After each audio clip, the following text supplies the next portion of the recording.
बुद्धं शरणं गच्छामि धम्मं शरणं गच्छामि संघं शरणं गच्छामि।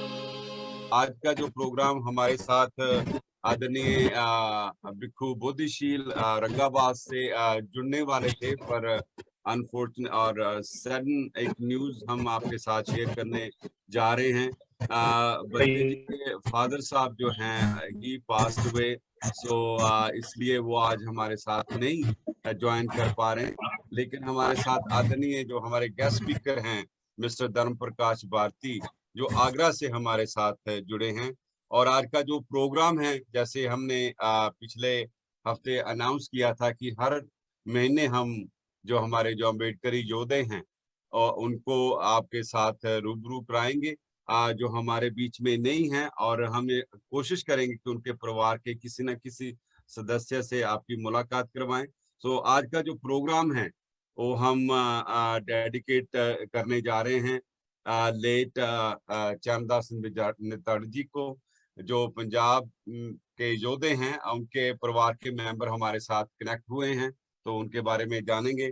सो ये जो अम्बेडकरी योद्धे की बात करें, अगर पंजाब में मूवमेंट की बात करें कि इनका नाम सबसे पहले आता है, और इनके बारे में बहुत सारी जो जो वैल्यूबल इंफॉर्मेशन आज आपको पता चलेगी उनके परिवार के सदस्य से।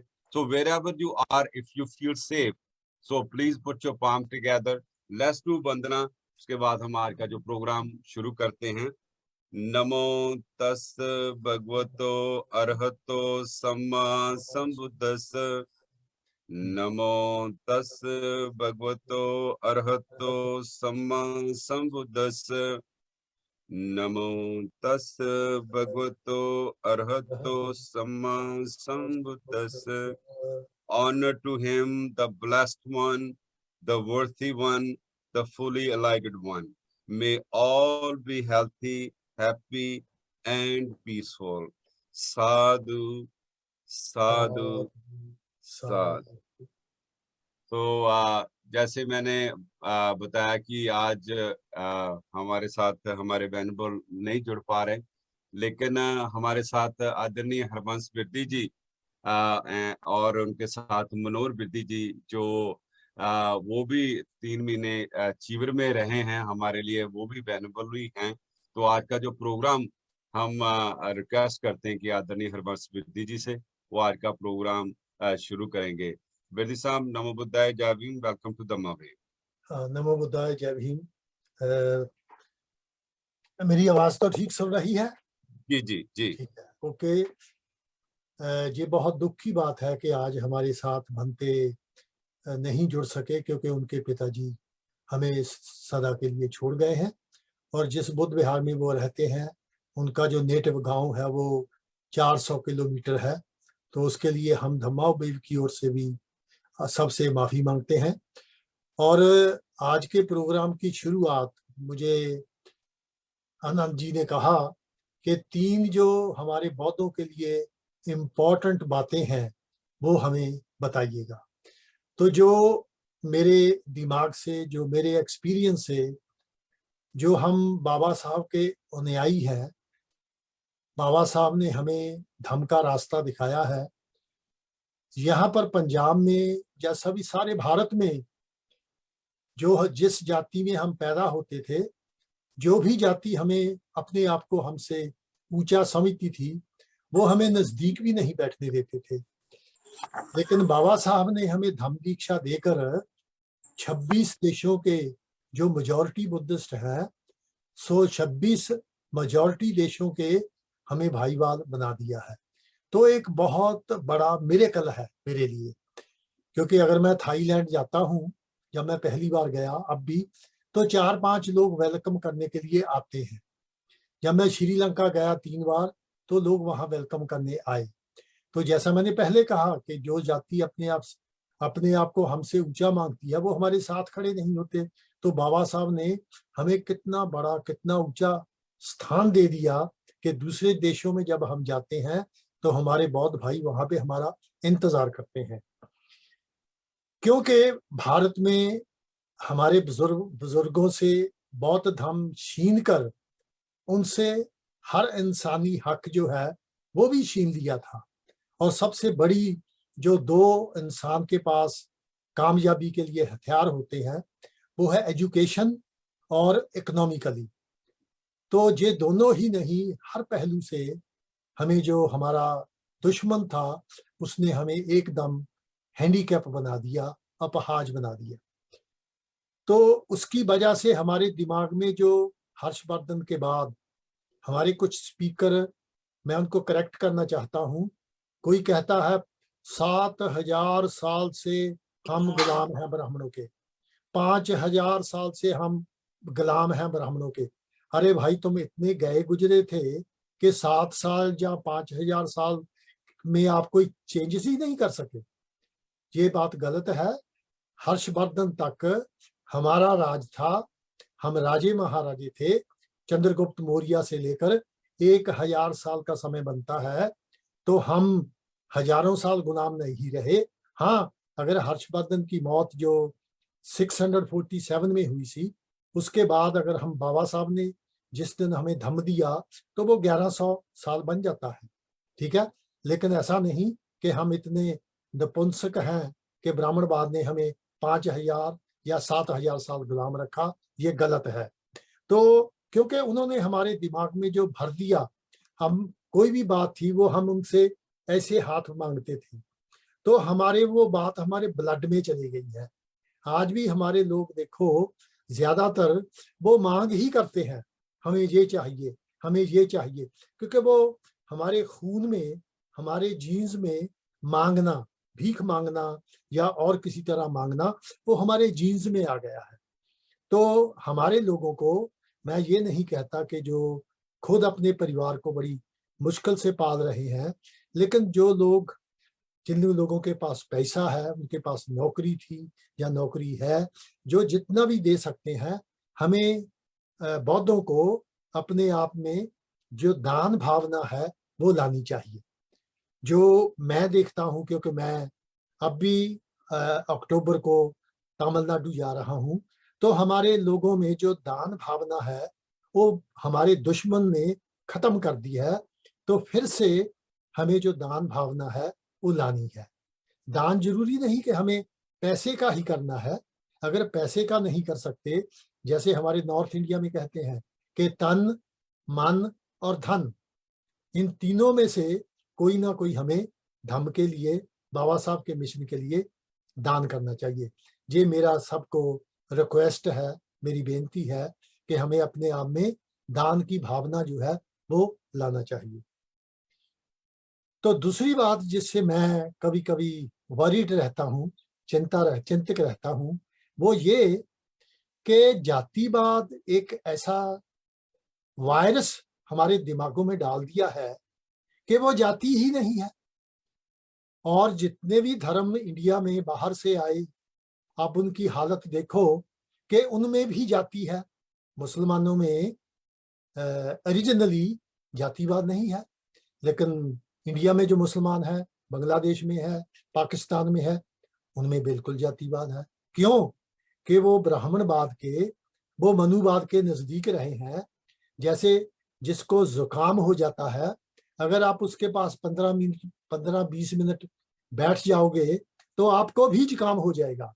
तो ये जातिवाद की बीमारी ऐसी है कि चाहे ईसाई भारत में आए, चाहे मुसलमान आए, हालांकि उनमें जाति नहीं है, लेकिन क्योंकि जिसके पास जाति है उसके साथ उनका लिंक बना, तो आज उनमें भी जाति है। ये मुझे कहते हुए नाज है कि जब हमने 1,000 साल राज किया तो हमने जाति प्रथा को खत्म कर दिया था। क्योंकि जो बाहर के हिस्टोरियन आए हैं, जैसे ह्यून सांग है, उन्होंने अपनी किताब में लिखा है कि जब वो अमृतसर में 14 महीने रहे तो उन्होंने ब्राह्मण लोगों को खेती का काम करते हुए देखा। इसका मतलब हमारे राज में जो जिस काम के लिए काबिल होता था वही काम उसको दिया जाता था। तो इसलिए ये जो हम आज नए बौद्ध बनते हैं, तो हमें इससे बहुत बहुत केयरफुल रहना है कि कहीं ये जातिवाद जो है हम में भी ना आ जाए। मैं तो यहाँ तक कहूँगा कि अगर किसी के 2 बच्चे हैं या 3 बच्चे हैं तो जे कोड को, जे कैंसर को खत्म करने के लिए डिलिबरेटली, जानबूझकर बच्चों की सहमति से, मैं ये नहीं कह रहा कि जबरदस्ती, बच्चों की सहमति से हमें कम से कम एक शादी जो है वो बुद्धिस्ट हो, लेकिन बैकग्राउंड से अगर वो दूसरी जाति से है तो हमें शादी करना चाहिए, ताकि हम बौद्धों में वो जो कैंसर है, वो जो वायरस है, वो ना आ जाए। तो इसके लिए खास करके जो फ्रंट लाइन में लोग हैं और उनको ये एफर्ट करना चाहिए। तो मैंने उसकी पहल की है और उसके लोग विटनेस भी हैं।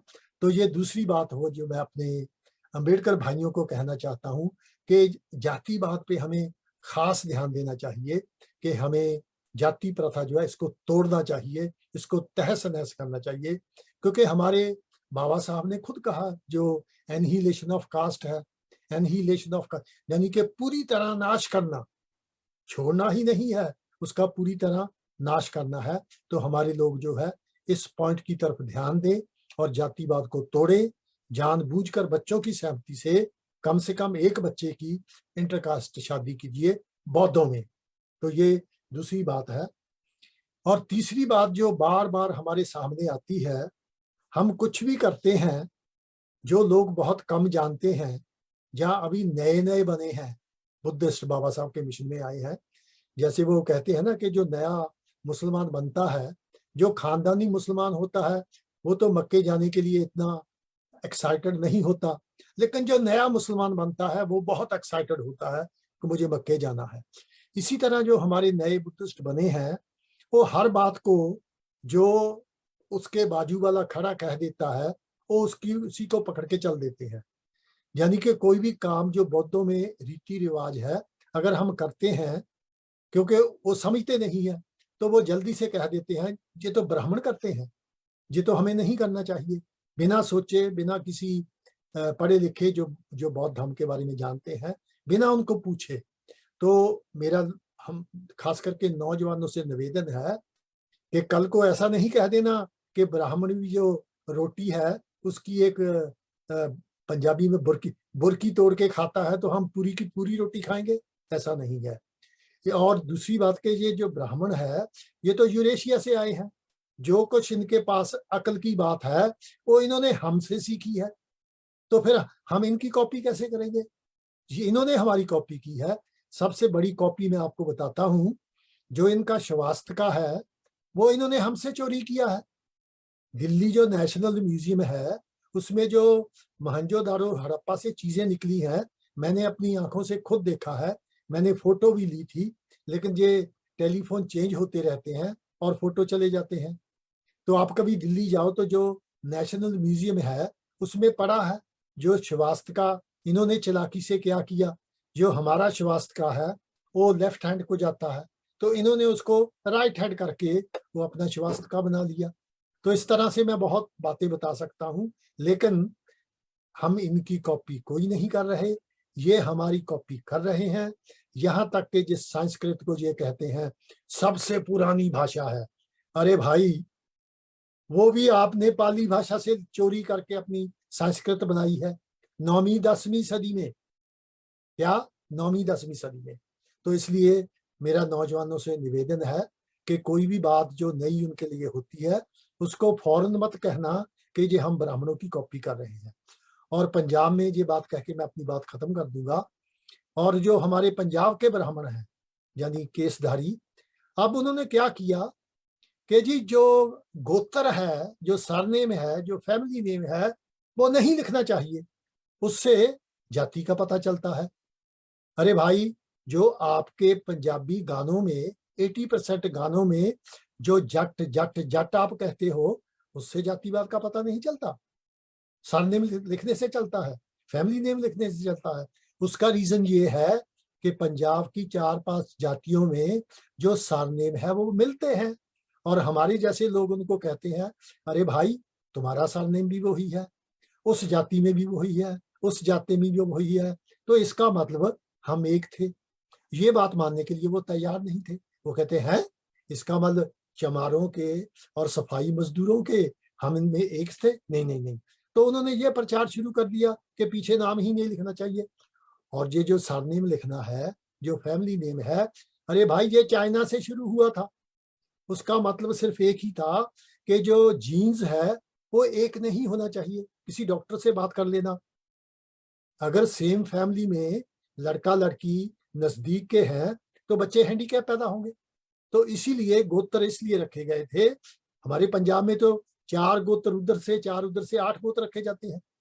और आज कहते हैं कि गोत्र मत लिखो।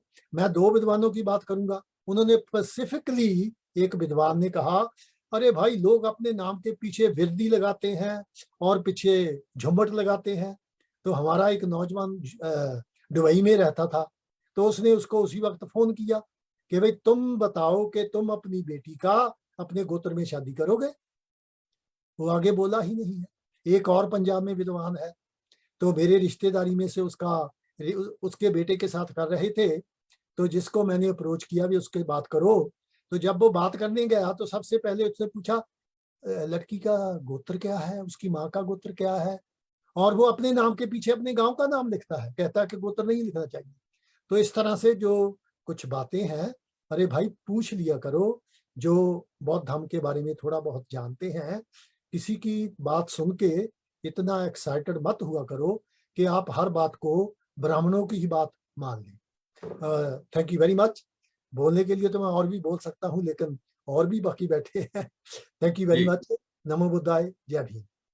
नमो बुद्धाय, जय भीम। बिरदी साहब बहुत बहुत धन्यवाद। जैसे मैंने बताया कि आज हमारे वेनेबल जो हमें रंगावास से ज्वाइन करने वाले थे, उनके साथ बहुत बड़ा ट्रेजेडी हो गया। उनके पिताजी का देहांत हो गया रात को, तो इसी कारण वो आज हमारे साथ नहीं जुड़ पाए। लेकिन मैं जो हरवंश बिरदी जी, क्योंकि वो भी चीवर में रहे और जो उन्होंने 3 पॉइंट टच किए हैं कि एज अम्बेडकराइट बुद्धिस्ट हमारे क्या फर्ज हैं, तो आपने सुना। और हम एज अम्बेडकराइट जो जो पॉइंट्स इन्होंने टच किए, हमारा फर्ज बनता है उनके उसके ऊपर चलें, उसके ऊपर काम करें। तो मैं अभी हमारे साथ हमारे टीम मेंबर जो डॉक्टर सुजाता जी नागपुर से जो वीकली अपडेट्स देते हैं, जो बुद्धिस्ट डेट्स हैं उसकी इम्पोर्टेंस क्या है, वो हर हफ्ते हमें अपडेट देते हैं। तो मैं उनका वेलकम करूंगा। सबसे पहले डॉक्टर सुजाता जी, नमो बुद्धाय, जय भीम, वेलकम टू धम्मा वे। नमो बुद्धाय, जय भीम सर। आज मैं आपको स्टार्ट कर देती हूँ। आज मैं आपको 22 से लेके 4 सितंबर तक का वीकली रिपोर्ट बताना चाहूंगी, क्योंकि अभी 2 रिपोर्ट होगा, जिसमें 22 अगस्त 1954 राज्यसभा में विदेश नीति पर डॉक्टर बाबा साहेब अम्बेडकर जी ने भाषण दिया था। 22 अगस्त को ही 1942 में दलित वर्ग हितकारनी मंडल द्वारा श्रम मंत्री डॉक्टर अम्बेडकर जी का अभिनंदन भी किया गया था। 22 अगस्त 1923 को येशाकाई रामस्वरूप वर्मा इनका जन्म हुआ था और इसीलिए उनके जन्मदिन के तौर पे ये डेट महत्वपूर्ण है। 22 अगस्त 1936 को स्वतंत्र मजदूर पक्ष इनका जाहिरनामा प्रसिद्ध हुआ था। 23 अगस्त 1944 पेरियार स्वामी जी, जिनसे डॉक्टर बाबा साहेब अम्बेडकर जी की मुलाकात हुई थी, इसलिए ये दिन भी बहुत महत्वपूर्ण है। 23 अगस्त 1942 दिल्ली में दलित वर्ग हितकारनी मंडल की तरफ से डॉक्टर अम्बेडकर जी का सत्कार किया गया था। 24 अगस्त 1930 डॉक्टर अम्बेडकर द्वारा जनता पत्र प्रकाशित किया गया था। 24 अगस्त 1985 को भंते चंद्रिमा इनका जन्म हुआ था और इसलिए ये दिन भी महत्वपूर्ण है।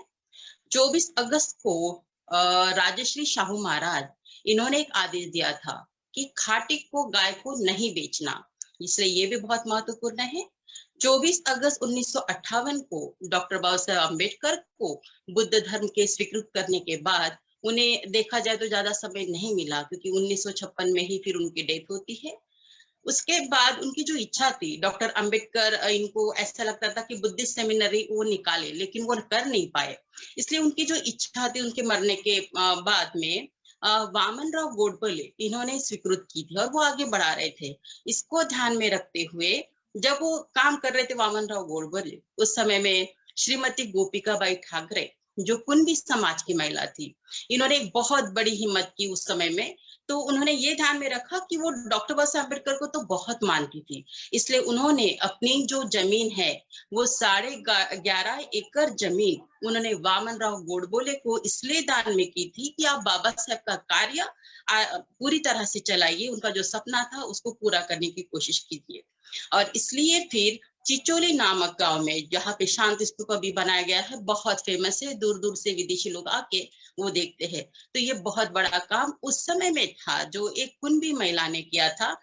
तो उस महिला का जो देहांत है वो 24 अगस्त 1958 को हुआ था, इसलिए हम सभी उनको विनम्र अभिवादन करते हैं। 25 अगस्त 1918 बिंदेश्वरी प्रसाद अर्थात बीपी मंडल, इनका जन्म हुआ था और इसलिए भी ये दिन महत्वपूर्ण है। 24 अगस्त ये तो बहुत महत्वपूर्ण रहा है भारत में, खास करके महाराष्ट्र में ये पोला सेलिब्रेट किया गया था। और ये पोला का जो फेस्टिवल है वो महाराष्ट्र में होता है, और पोला देखा जाए तो ये बैलों का होता है और प्राचीन बौद्ध उत्सव भी है। उस समय में मैं आपको बता दूं कि गौतम बुद्ध के समय में ही ये पोले का महत्व को माना गया। ऐसा कहा जाता है कि उनका एक कोटेशन है, यथा माता पिता भाता अत्रे बापी च त्रातका गाओ नो परमामिता यासु जायंती औषधा, अर्थात माता पिता भाई तथा अन्य बंधुओं सदृश गाय हमारी परम मित्र है। उनके गोबर और खाद से और उनके बछड़ों और बैलों के द्वारा हल जोते जाते हैं, उन्हीं के माध्यम से वनस्पति तथा औषधियां उत्पन्न होती है, और इसी वजह से बैलों का महत्व वहां पे बताया गया है। तो तथागत गौतम बुद्ध का कुल नाम देखिए तो गौतम है।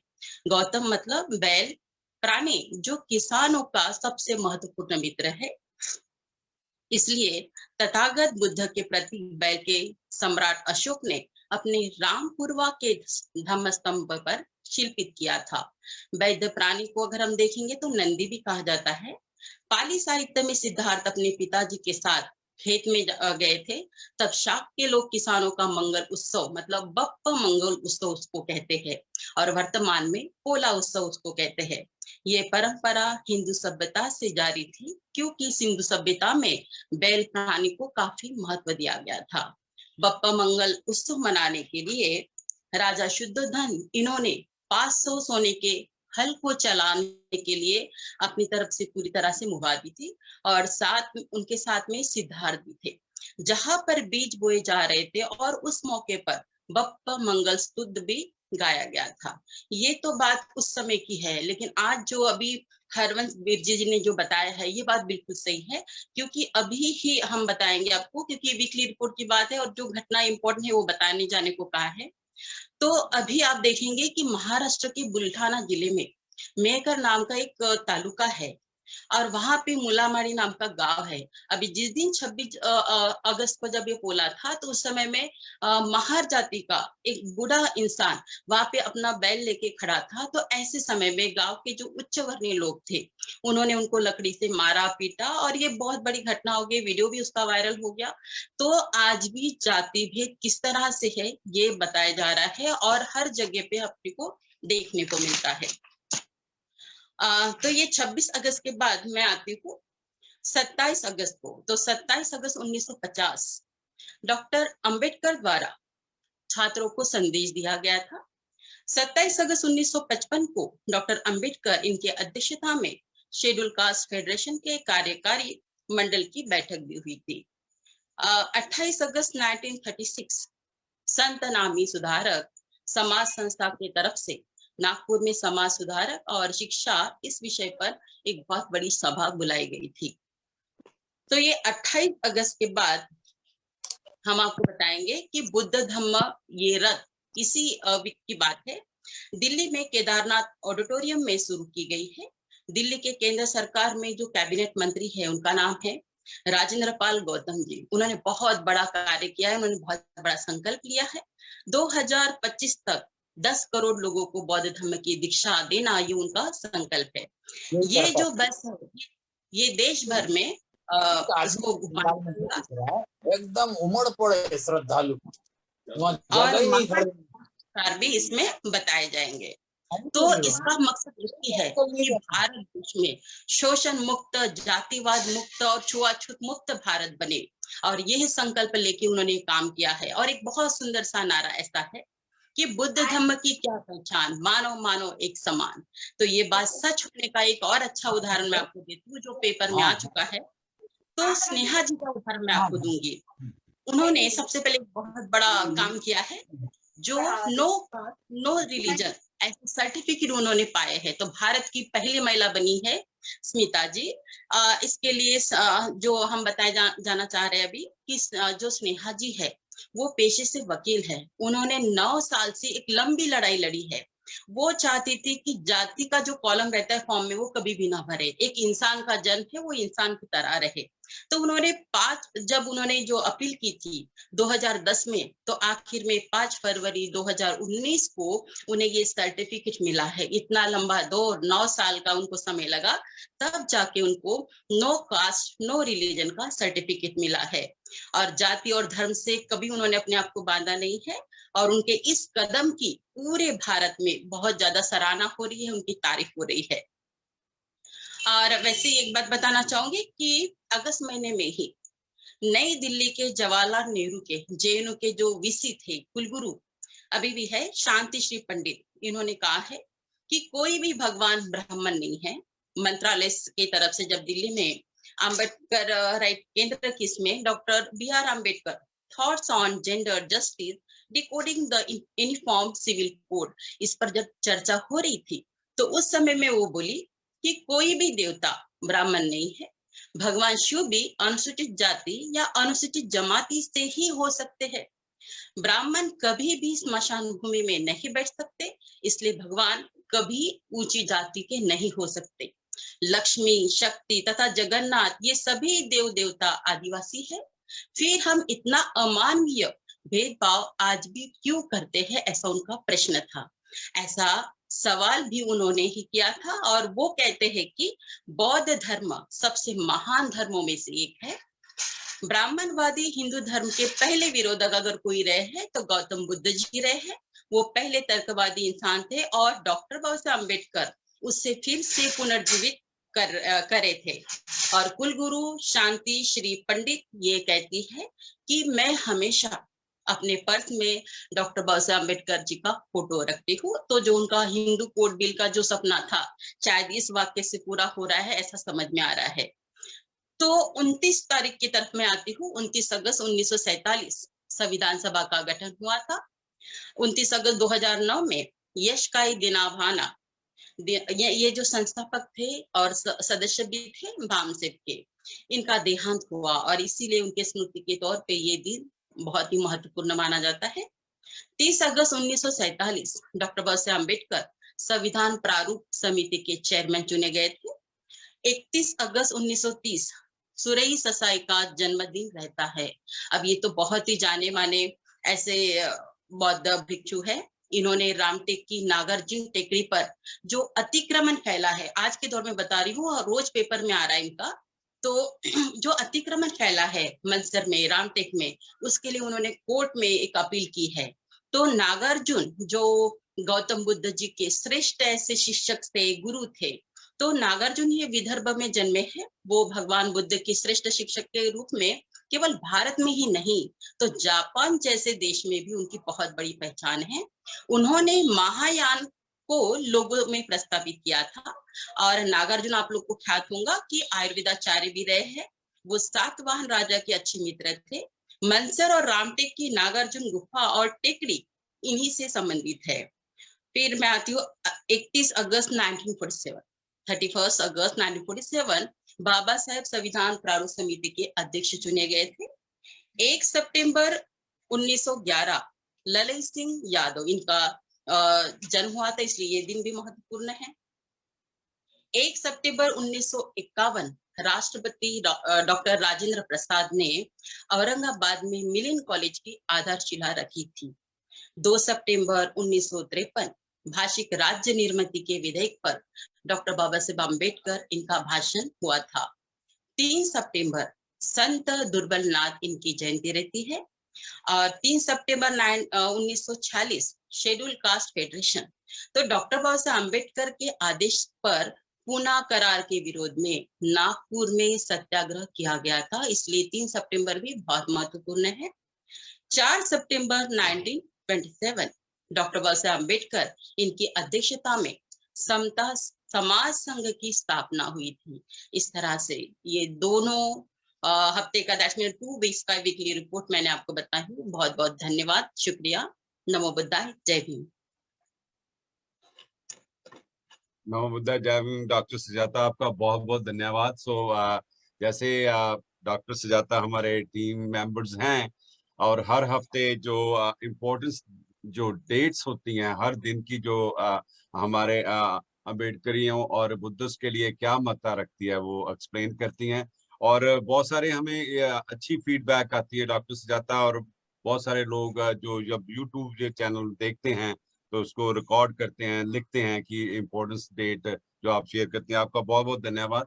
और जो अभी हम दूसरी सेगमेंट में जा रहे हैं कि जैसे आज हमारे साथ हमारे जो गेस्ट स्पीकर हैं, सबसे पहले तो हम पूरी दम्मावेव की टीम उनका बहुत बहुत धन्यवाद करना चाहती है, क्योंकि उन्होंने हमें समय दिया। और जो आपको हम लेके जा रहे हैं आगरा, और आगरे के बाद हम जो जो वहाँ का एक हिस्टोरिक जो बुद्ध विहार है उसके आपको हम दर्शन करवाएंगे आज, जहाँ पे हमारे मसीहा बाबा साहब डॉक्टर अम्बेडकर खुद गए और वहाँ पे उन्होंने जो बुद्धा का स्टैचू एस्टैब्लिश किया, वो उसके भी दर्शन करवाएंगे। उसके साथ जो हमारी जो लास्ट सेगमेंट है, जो हमने आपके साथ प्रॉमिस किया था कि हम आपको हर महीने एक अम्बेडकरी योद्धे के साथ जो उनके परिवार के मेंबर जो हमारे बीच में नहीं हैं उनके साथ आपको मिलाएंगे। तो आज का जो प्रोग्राम हमने डेडिकेट किया है लेट श्री चरणदास निधड़क जी, जो पंजाब से हैं, उनके परिवार के मेंबर हमारे साथ जुड़े हैं। हम आपको उनसे मुलाकात करवाएंगे। तो सबसे अभी मैं रिक्वेस्ट करूंगा जो हमारे साथ आदरणीय धर्म प्रकाश भारती जी आगरा से जुड़े हैं, वो बुद्धा कॉलेज चलाते हैं, और जो आपको हम दर्शन करवाने जा रहे हैं जो बुद्ध विहार है आगरे का, उसको अभी मैनेज करते हैं। So let's watch a few videos and जो पिक्चर जहाँ पे हमारे बाबा साहब डॉक्टर अम्बेडकर खुद गए वहाँ पे, जो उन्होंने जो बुद्धा का स्टैचू जो इंस्टॉल किया।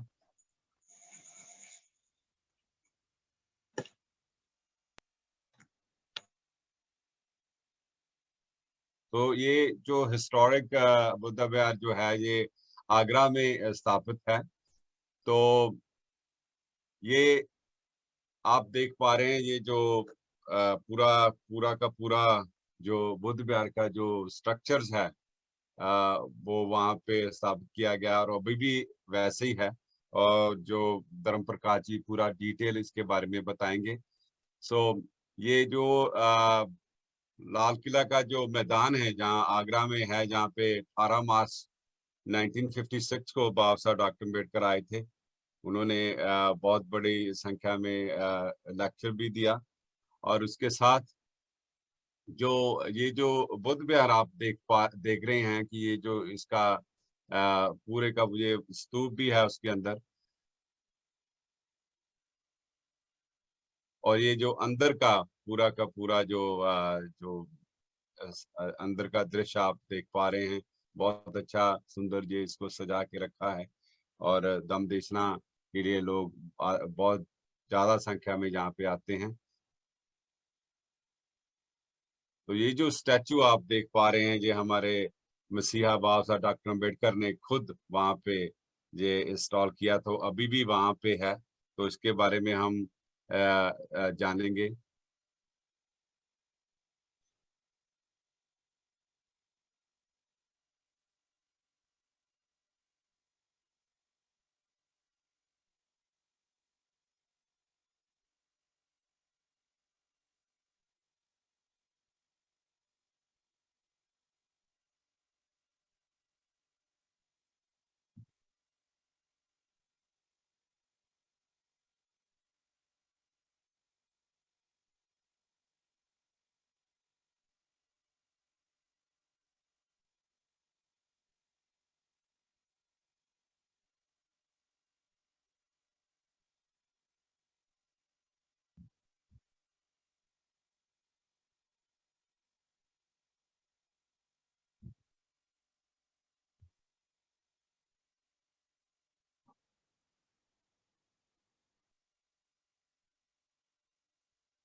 आगे मूव नहीं हो रहा आनंद जी, वो स्टैच्यू भी नहीं दिखाई दिया जो बाबा साहब ने अपने हाथों से No. रखा था।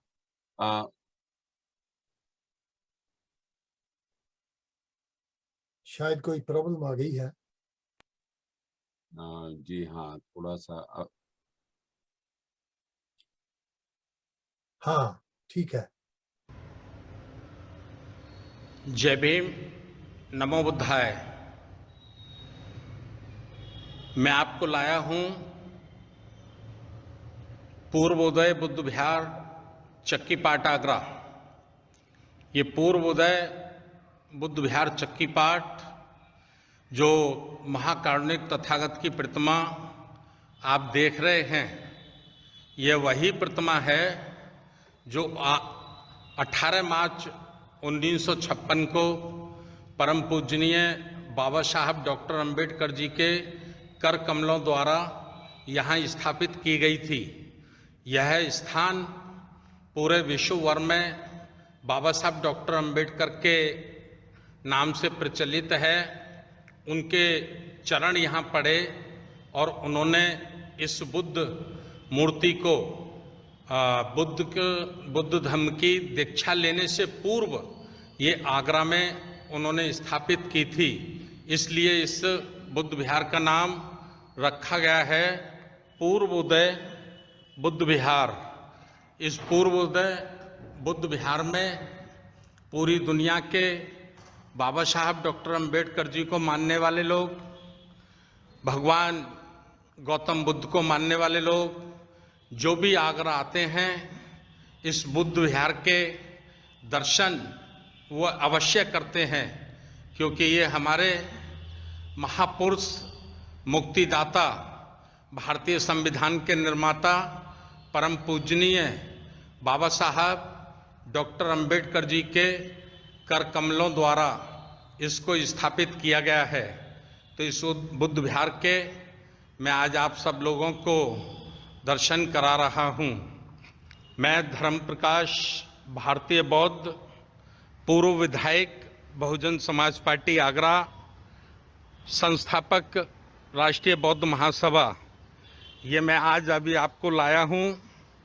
ये वही आगरा का चक्की पाट है जिस पर बाबा साहब डॉक्टर अंबेडकर जी के चरण पड़े थे, और ये हमारा बुद्ध की लौट है जो यहाँ हमारे नागपुर के साथियों के द्वारा स्थापित की गई है।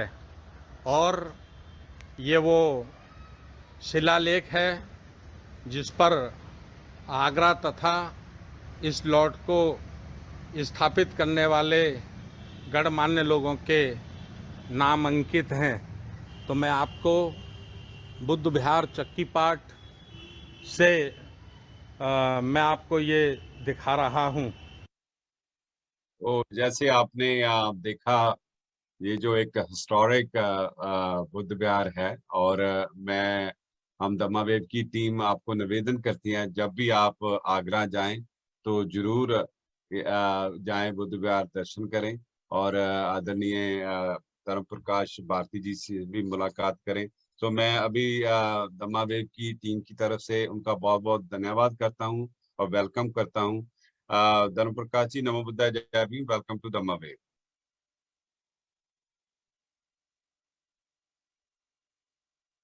जी धर्म प्रकाश जी, सबसे पहले तो हम जानना चाहेंगे थोड़ा वहाँ की जो एक्टिविटी, अपने बारे में थोड़ा आप बताएं कि जो आप बुद्धा कॉलेज चलाते हैं और आपने पार्टी की भी बात की है और जो बुद्ध विहार को मैनेज भी करते हैं, तो थोड़ा अपना परिचय दीजिए। उसके बाद जो आज का टॉपिक है उसके ऊपर हम चर्चा करेंगे।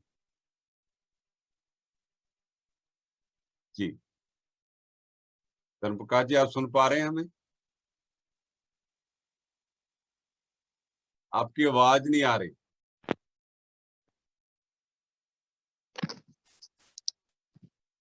जी, अब मेरी आवाज आ रही है? हाँ बिल्कुल सही आ रही है जी, प्लीज।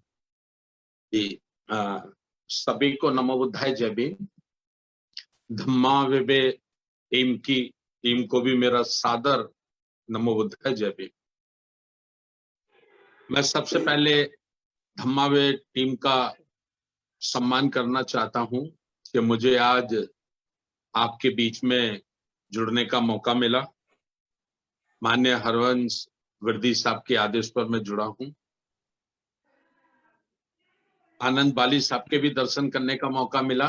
पिछले वर्ष 24 नवंबर को मैं लुधियाना गया था एक प्रोग्राम में, तो मैं आपके पिताजी का नाम सुना करता था, RL वाली साहब का, लेकिन उस प्रोग्राम में वो भी आए थे तो उनके भी मुझे दर्शन करने का मौका मिला। मैंने उनके चरण छुए, मुझे बहुत अच्छा लगा, और आपके भी दर्शन करने का मौका मिला, इसके लिए धन्यवाद। बुद्ध विहार चक्की पाठ, जैसा मैंने बताया, 18 मार्च 1956 को बाबा साहब डॉक्टर अंबेडकर जी अंतिम बार अगर आए थे।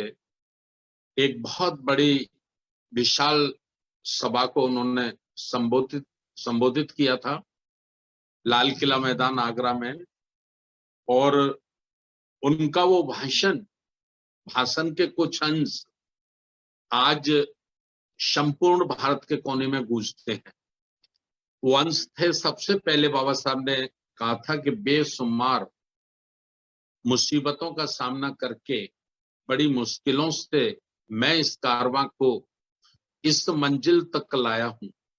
हे मेरे अनुयायियों, आगे न ले जा सको तो कम से कम इससे पीछे भी मत जाने देना। ये शब्द बाबा साहब ने 18 मार्च 1956 को आगरा में कहे। दूसरा, बाबा साहब डॉक्टर अंबेडकर ने कहा, मुझे मेरे समाज के पढ़े लिखे लोगों ने धोखा दिया है, जिनसे मुझे बहुत सारी उम्मीदें थी। ये दो वाक्य बाबा साहब डॉक्टर अंबेडकर के संपूर्ण भारत में आज भी उनको लोग कोट करते हैं। ये बुद्ध विहार चक्की पाठ, जो एक हमारा मोहल्ला है, बस्ती है, वहां के सरपंचों ने, चौधरी पंचों ने बाबा साहब को निवेदन किया कि बाबा साहब आप आए हैं तो हमारे यहाँ एक जमीन है और हम चाहते हैं कि उस पर बुद्ध की मूर्ति स्थापित हो। तो बाबा साहब डॉक्टर अंबेडकर जी का स्वास्थ्य बहुत खराब था, लेकिन खराब होने के बावजूद भी उनका शुगर, बताते हैं उस समय 400-500 से ऊपर था शुगर बाबा साहब को, लेकिन फिर भी वो चौधरी पंचों की बात को उन्होंने स्वीकार किया और बाबा साहब स्वयं चलकर वहां गए। और ये जो बुद्ध के स्टेचू अभी आपको दिखाई गई है वीडियो के माध्यम से, इसको बाबा साहब ने स्वयं वहां स्थापित किया। तो ये बुद्ध धर्म की दीक्षा लेने से पूर्व आगरा में बाबा साहब ने ये संदेश दे दिया था कि उनका अगला कदम क्या होगा, अगला कदम वो क्या उठाने वाले। 18 मार्च को ही आगरा में पूरी दुनिया को उन्होंने ये मैसेज दे दिया था कि अगला कदम उनका क्या होगा, जिसको 14 अक्टूबर 1956 को नागपुर की पावन भूमि पर उन्होंने बुद्ध की धम्म दीक्षा लेकर उसको प्रमाणित किया। तो ये विशेष बातें हैं। और मैं अपने जीवन का, जैसा आनंद बाली साहब का निर्देश हुआ है, मैं 20 वर्ष की उम्र में ही, बचपन से ही मैं बाबा साहब से प्रभावित था। बाबा साहब की एक पुस्तक मैंने बहुत छोटी उम्र में पढ़ी थी, डॉक्टर अंबेडकर जीवन संघर्ष, और उसके लेखक थे जीपी प्रशांत साहब। तो उस पुस्तक से मैं बहुत ज्यादा प्रभावित था। जब मैं पढ़ता था तो मेरी आंखों में आंसू टपकते थे कि हमारे समाज की क्या दशा थी, हमारे पूर्वजों की क्या दशा थी, और बाबा साहब ने ये सब कुछ किया। इसी बीच में मैं सरकारी जो वामसेफ मान्यवर कांशीराम साहब बनाए थे, उसके संपर्क में आ गया 20 वर्ष की उम्र में। तो उनके माध्यम से फिर मुझे कांशीराम साहब तक पहुंचने का मौका मिला। कांशीराम साहब को जब मैंने समझा तो मैं उनसे जुड़ गया, और मेरे जीवन की कमाई ये थी कि कांशीराम साहब मुझे 10,000 की भीड़ में नाम से बुला लेते थे। बहुत छोटी उम्र में उनका बहुत बड़ा प्यार और स्नेह मुझे रहता था। आदरणीय बहन कुमारी मायावती जी का भी प्यार मेरे ऊपर रहा। 2003 से 2015 तक मैं उत्तर प्रदेश में MLC रहा, विधायक MLA, 3 सरकारों में राज्य मंत्री का दर्जा रहा, और बड़े बड़े 10 राज्यों में मैं प्रभारी रहा बहुजन समाज पार्टी से, लेकिन बुद्धिज्म के प्रति मेरी बचपन से चाहत थी। इसलिए 14 अक्टूबर 2007 को ही हमने राष्ट्रीय बौद्ध महासभा का निर्माण किया था और 2 जुलाई 2015 को अंतिम बार बहन जी के पैर छूकर, मायावती जी के पैर छूकर, उनसे आशीर्वाद लेकर, राजनीति से संन्यास लेकर, मन में संकल्प लेकर कि अब मेरा जितना जीवन भी बचा है वो केवल और केवल बुद्ध धर्म के प्रचार प्रसार में लगाऊंगा, दूसरा कोई काम नहीं करूंगा। ये संकल्प लेकर हम भारत के आज 30 राज्यों में राष्ट्रीय बौद्ध महासभा की यूनिट बनाकर काम कर रहे हैं। एक गौतम बुद्ध इंटर कॉलेज मैंने आगरा में बनाया है, जिसमें बड़े बड़े 60 रूम हैं, बहुत अच्छे रूम हैं। उसमें हम 10-10 दिन के प्रशिक्षण चलाते हैं, 5 दिन का, 10 दिन का, 3 दिन का। जो धम्म का प्रचार प्रसार करना चाहते हैं, हम उनका ब्रेन वॉश करते हैं। ब्रेन वॉश करके उनको एक सिलेबस देते हैं कि किस सिलेबस पे हमको आगे काम करना है। उस सिलेबस की विशेष बात मैं बता दूं, हम उसमें सिखाते हैं कि किसी के भी देवी देवता की निंदा हमें नहीं करनी है, हमें किसी भी देवी देवता का नाम नहीं लेना है, जिनसे हमारा कोई रिश्ता नहीं है, जिनसे हमारा कोई संबंध नहीं है, उनका शब्द हमारी जबान पे नहीं आना चाहिए। 24,000 उपदेश बुद्ध के हैं, हजारों उपदेश हमारे संतों के, गुरु के हैं, रविदास जी के हैं, कबीर के हैं। हमें केवल और केवल उन्हीं का प्रचार प्रसार करना है, ये हमारा तय है। दूसरा तय है कि जितने लोग भी भारत में काम करते हैं, अंबेडकर मिशन के लिए काम करते हैं या बुद्ध मिशन के लिए काम करते हैं, हमें किसी की आलोचना नहीं करनी है, किसी की निंदा नहीं करनी है। हो सके तो हमें उनका सम्मान करना है, उनकी इज्जत करनी है, क्योंकि वो हमसे सीनियर है। सफल नहीं हो पाए, जिस तेजी से मूवमेंट चलना चाहिए था नहीं चला, ये कोई कारण हो सकते हैं, लेकिन हमको उनका सदैव सम्मान, इज्जत करनी है। इसी तरह से मैंने बोध गया में 40 कट्ठा जमीन 2010 में खरीदी है। 40 कट्ठा जमीन 2010 में खरीदी, अर्थात 5000 वर्ग मीटर। उसमें अंबेडकर धर्मशाला बनाने का मेरा प्लान है। मैं चाहता हूं 200 कमरे हम बाबा साहब डॉक्टर अंबेडकर के नाम से वहां बनाए, एक धर्मशाला बनाए, जिससे भारत के देश के कोने कोने के लोग जो बुद्ध की चर्चा तो करते हैं, अपने को बुद्धिस्ट तो कहते हैं, लेकिन बौद्ध गया कभी नहीं गए। हम उनको कहते हैं कि मुसलमान हो और मक्का मदीना ना जाए तो कोई मतलब नहीं। अगर आप अंबेडकर अनुयायी हैं और बुद्धिस्ट हैं और बुद्ध गया ना जाए तो कोई मतलब नहीं। तो ये मैं व्यक्तिगत रूप से काम कर रहा हूं और हमारे कॉलेज में बुद्धिज्म पढ़ाया जाता है। सुबह जो प्रार्थना होती है वो त्रिशर्ण और पंचशील से होती है। इसी तरह से 12 इंटर कॉलेज हमने आगरा में बनाए हैं। जब मैं एमएलए रहा तो मैंने लोगों को प्रभावित किया और कुछ अपनी निधि से उनकी मदद की, कॉलेज उनके बनाए। एक हमने पंचशील डिग्री कॉलेज बनाया है और 100 से ऊपर हमने प्राइमरी के कॉलेज बनाए हैं। और सभी स्कूलों में, सभी कॉलेजों में आज बड़ी खुशी की बात है कि सुबह जो प्रार्थना होती है, बच्चों की प्रेयर होती है, वो बुद्ध वंदना से होती है, त्रिशर्ण से होती है, पंचशील से होती है। और समय समय पर हम जितने भी संत गुरु, महात्मा फूले, माता सावित्री बाई, जितने भी जन्म हुए हैं संत गुरुओं के, उनके जीवन के लिए 2-2 घंटे की सेमिनार बच्चों के बीच में लगाते हैं, जिससे बच्चों का ब्रेन वॉश करके उनको अपना इतिहास बताया जाए। ये मैंने संक्षिप्त में बताया है, ये हम काम कर रहे हैं। धन्यवाद। बहुत बहुत धन्यवाद। बहुत आपने जो बताया कि 20 वर्ष की आयु से ही आपने जो बाबा साहब को आपने पढ़ा और उनके मिशन के ऊपर आप चल पड़े, और बहुत बड़ी बात आज आपने बात बोली है। और मैं चाहता हूं कि हमारे हजारों धम्मावीर के व्यूअर्स हैं और इस बात के ऊपर बिल्कुल आपको गौर करनी चाहिए कि जिनसे हमने कोई लेना देना ही नहीं है, वास्ता ही नहीं है, तो उनका नाम भी नहीं लेना चाहिए, उनकी बात भी नहीं करनी चाहिए, क्योंकि हमारा इतना बड़ा इतिहास है। अगर हम उसके ऊपर उसको पढ़ने और अमल करने की बात करें तो शायद ये जन्म भी पूरा ना पड़े। तो इसलिए बिल्कुल आपका बहुत बहुत धन्यवाद धर्म प्रकाश जी। और मैं आपके जो साथी आए हैं हमारे साथ जुड़े हैं, बादल सिंह जी, वो बादल हैं, मैंने सुना उनके बारे में कि वो गर्जने वाले बादल हैं। मैं उनको भी रिक्वेस्ट करूंगा कि 2 मिनट वो भी अपनी बात रखें। उसके बाद जो हमारी सेगमेंट है वो हमारे आदरणीय परम कैंत जी वो आज की सेगमेंट शुरू करेंगे। तो बादल जी आप please unmute yourself and ji go ahead Badal ji please. नमो बुद्धाय जय भीम, वेलकम टू दमा बेग। नमो बुद्धाय जय भीम सर। मैं अभी ट्रेन में सफर कर रहा हूँ। एक धम्म संगोष्ठी मध्य प्रदेश के इंदौर शहर में लेकर आया था लुम्बिनी कार्यक्रम की तैयारी के लिए। मैं यहाँ 100 लगभग पीपुल्स को धम्मा ट्रेनिंग दी और उनको कन्विंस किया लुम्बिनी अधिवेशन के लिए। मैं 2009 से धम्म के लिए काम कर रहा हूँ और वर्किंग प्रेसिडेंट के रूप में काम करता हूँ।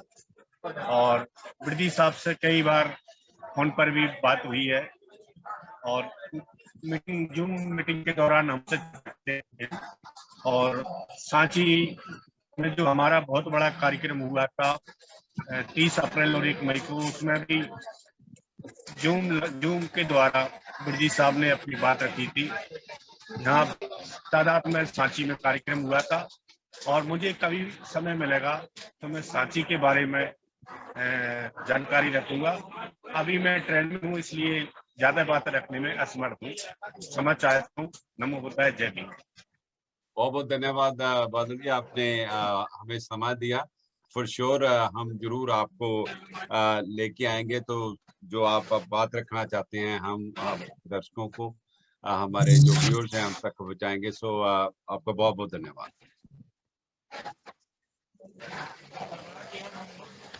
जी। कैन साहब जी, नमो बुद्धाय जय भीम सभी को और हमारे धमावेश के सभी दर्शकों का आज संडे के प्रोग्राम में स्वागत करते हैं।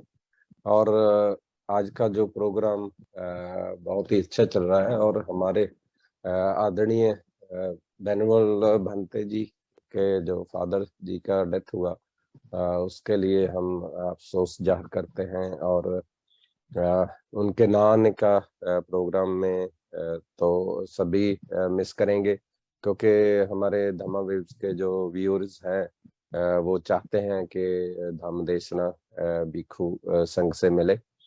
और हमारे जो गेस्ट हैं उनका भी बहुत स्वागत करते हैं हम इस प्रोग्राम में। और हम सभी से निवेदन करेंगे कि ज़्यादा से ज़्यादा इस प्रोग्राम को लाइक एंड शेयर किया जाए, ताकि हम जो बाबा साहब का मिशन है बुद्धमय भारत ही नहीं बनाना, बुद्धमय वर्ल्ड बनाना है।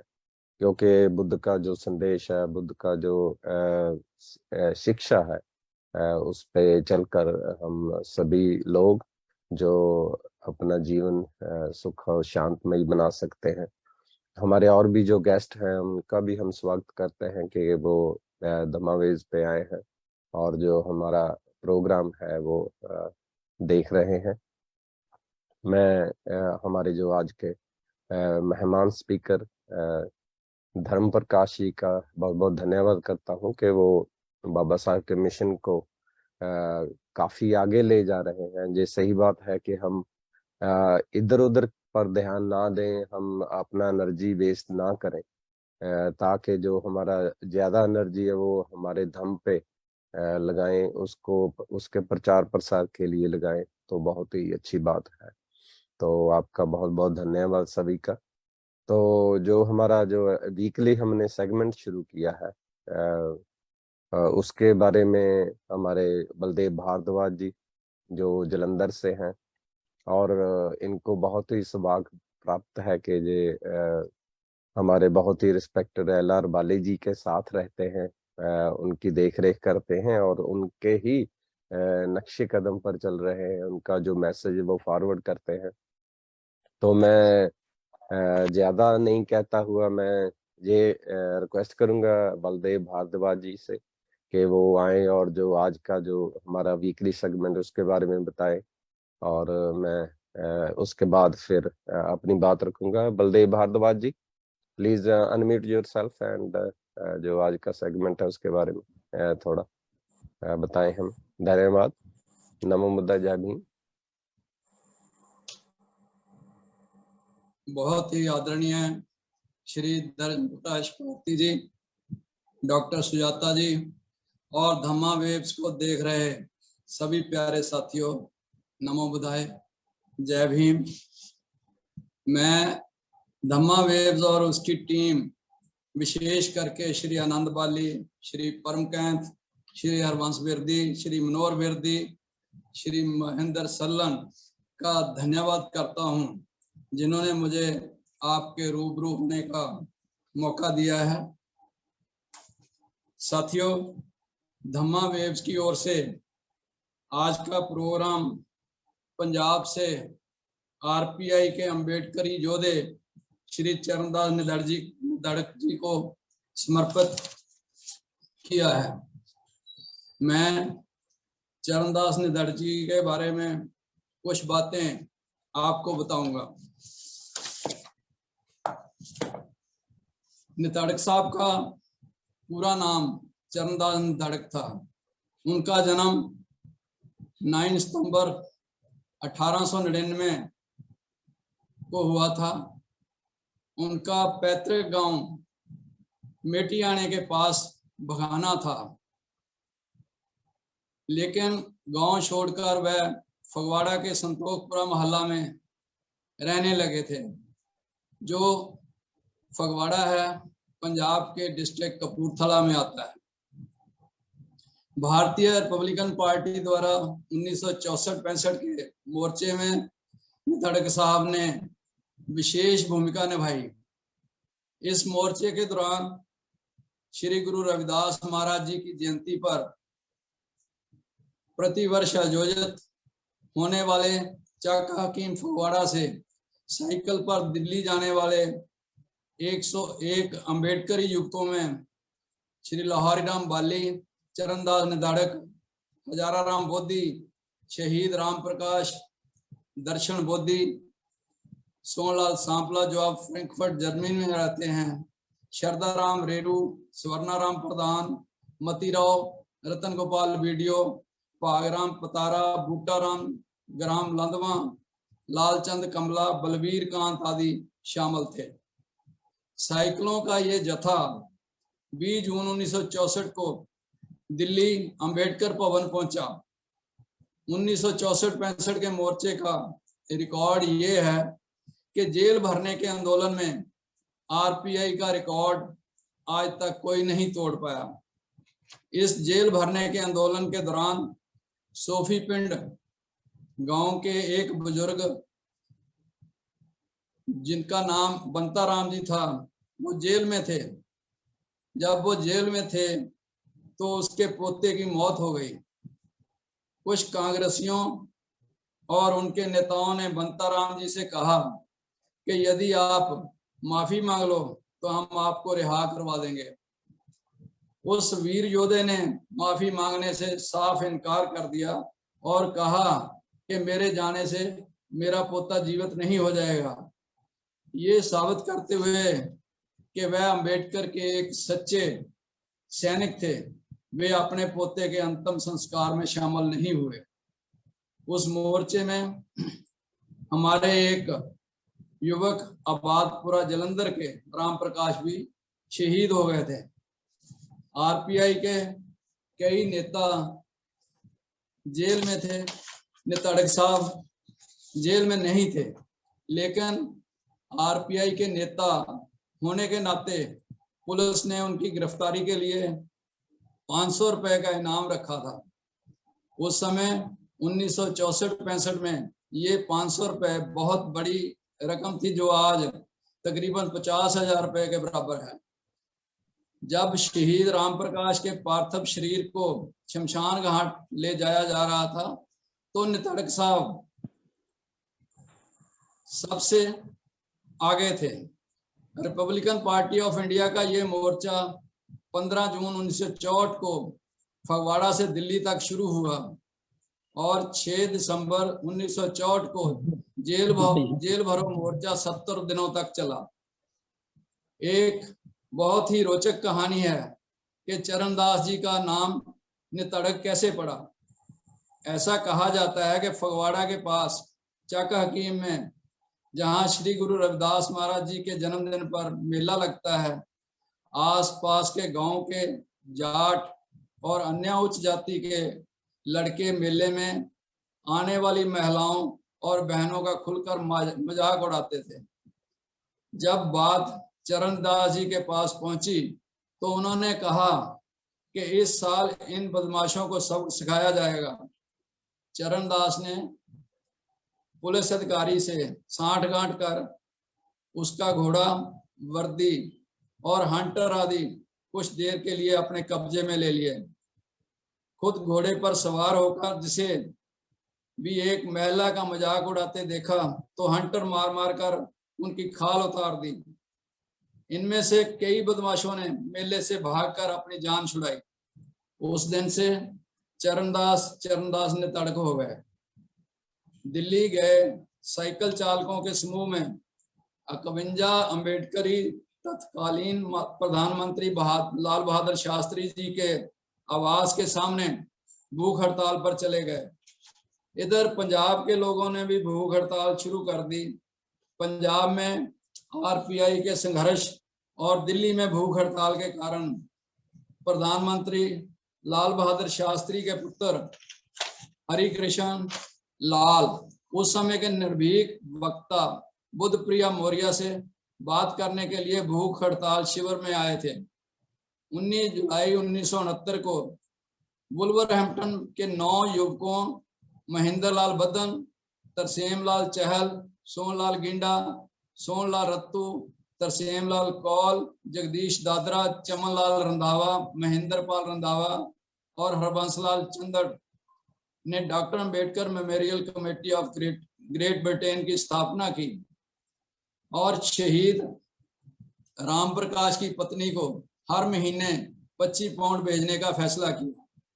बाबा साहब की विचारधारा को बढ़ावा देने के लिए इसके लिए साहित्य छापने, पंजाब में हमारे लोगों के उत्पीड़न के खिलाफ आवाज उठाने, बुद्ध धर्म का प्रचार करने और भीम पत्रिका आदि का समर्थन करने का प्रयास किया गया।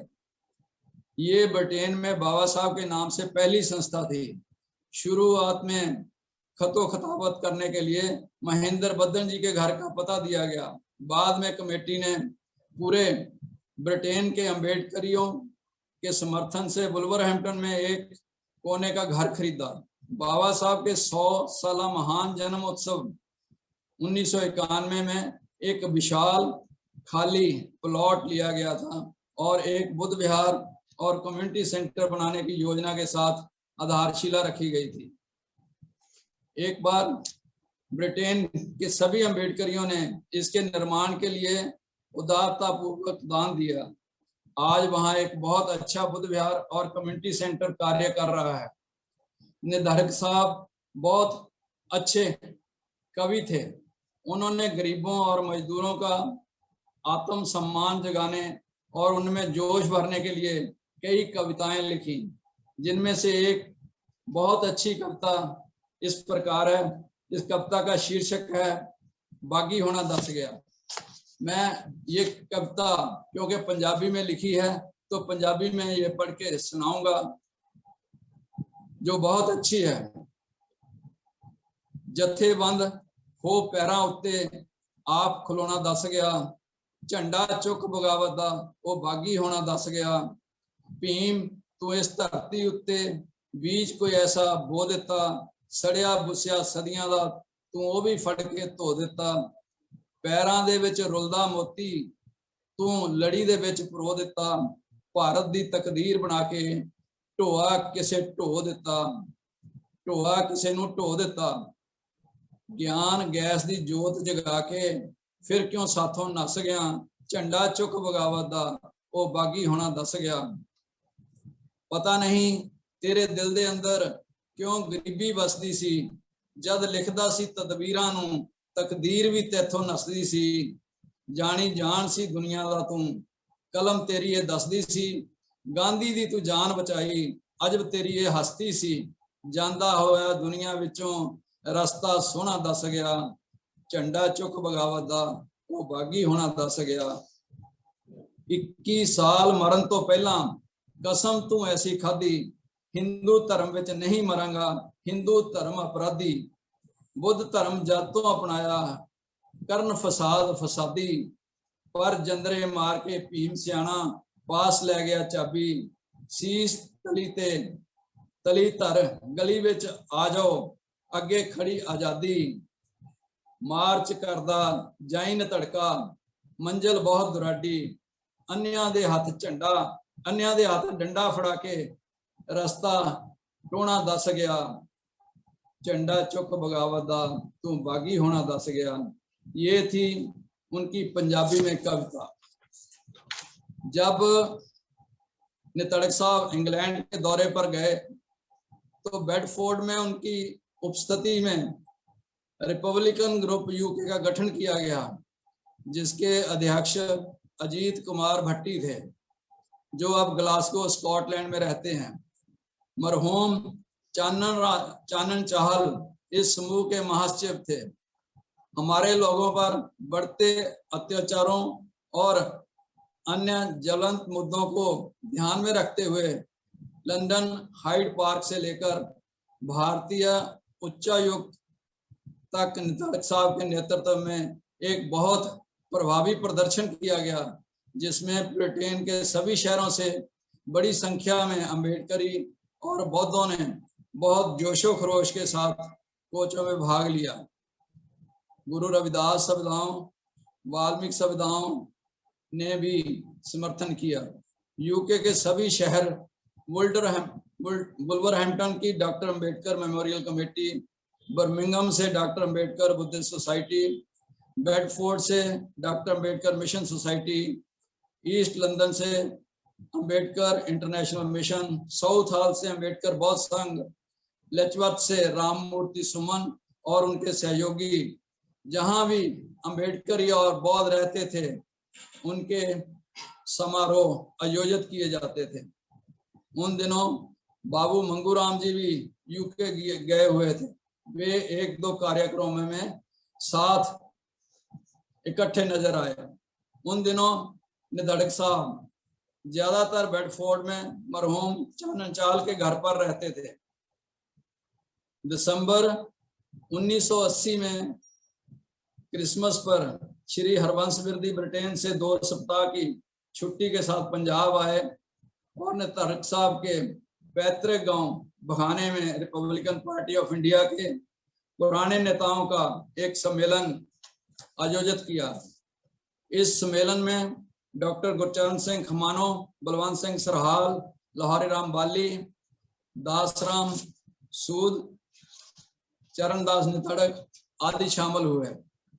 बिरदी साहब के ससुराल वालों ने उनके खाने की व्यवस्था की। सम्मेलन काफी सफल रहा, जिसमें एक भंगड़ा टीम ने भी लोगों को मंत्रमुग्ध कर दिया। साथियों, नितड़क साहब की बहुत जबरदस्त पर्सनैलिटी थी। वह हमेशा खाकी पैंट और तुरले वाली पगड़ी पहनते थे। अक्सर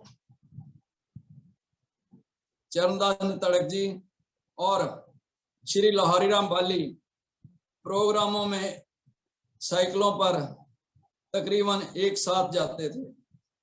एक बार वह दोनों जा रहे थे तो रास्ते में कुछ लोग गन्ने के खेत में गन्ने छील रहे थे, तो बाली साहब ने नितड़क साहब को कहा कि नितड़क, गन्ना चूपने को मन करता है, मतलब ईख खाने को मन करता है।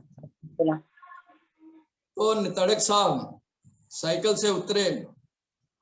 वो आप गन्ने के खेत में नहीं गए, उतर के साइकिल से उतर के उन्होंने जो गन्ने छील रहे थे उनकी ओर ऐसे इशारा किया, ऐसे। तो वो, क्योंकि उनकी पर्सनैलिटी तो ऐसी थी, तो वो 2-3 लोग भागे भागे आए तो उन्होंने कहा कि इनको 3-4 गन्ने लाकर दो, तो वो उन्होंने गन्ने लाकर दिए। ऐसा उनका मतलब रोब था। आखिरकार 13 फरवरी 1990 का दिन आ ही गया कि प्रकृति ने इस महान योद्धा को हमेशा के लिए हमसे छीन लिया। हजारों लोगों के दिलों में एक विशेष छाप छोड़ते हुए बाबा साहेब की सेना के इस सच्चे सिपाही ने एक ज्योति जलाई और आप हमेशा के लिए बुझ गए। चरणदास निधड़क का नाम बाबा साहब के मिशन में एक सितारे की तरह चमकता रहेगा। सो साथियों, इसके साथ ही मैं अपनी वाणी को विराम देता हूं। जय भीम, नमो बुद्धाय। जय भीम, नमो बुद्धाय। थैंक यू बहुत बहुत भारद्वाज साहब। आपने बड़े ही विस्तार पूर्वक जो निधड़क साहब की जो जीवनी के बारे में सभी को बताया, और लोग जे जानेंगे कि कैसे हमारे जो योद्धा लोग थे वो बाबा साहब के मिशन के लिए अपने आप को कुर्बान किया, और बाबा साहब का जो मिशन और बाबा साहब ने अपने जीवन में जो हमारे लोगों के लिए कुर्बानी दी है, उसको मैं गुजारिश करूंगा सभी से कि मत भूलिएगा। और इन जो बाबा साहब का काम और जो बाबा साहब का जीवन का संघर्ष हमारे लोगों के लिए हक अधिकार लेने का था, वो कभी भी भुलाने जोग नहीं है। और इसी के साथ हमारे साथ जो निधड़क साहब के ग्रैंडसन है डॉक्टर मंजीत सोढी जी, वो भी आए हैं। तो मैं उनको भी गुजारिश करूंगा, उनको रिक्वेस्ट करूंगा कि वो अनम्यूट करें अपने आप को और हमें निधड़क साहब के बारे में कुछ और बताएं। Doctor Manjeet Sodhi ji, most welcome on Dhamma waves. Thank you, so nice. Thank you. Good evening. Jai Bhim, Namo Buddhaya to all. मैं किस शब्द का इस्तेमाल करूं कि चरणदास निधड़क जी जो मेरे नाना जी थे, आप धम्मा वेव प्लेटफॉर्म पे उनको याद कर रहे हैं और उनकी लाइफ का कुछ पल भारद्वाज साहब ने बताए आपको, और एक मैं उनका दोता होने के नाते मतलब इन नटशेल अगर कुछ भी कहना चाहूँ तो मुझे, मैं 57 ईयर्स का हूँ।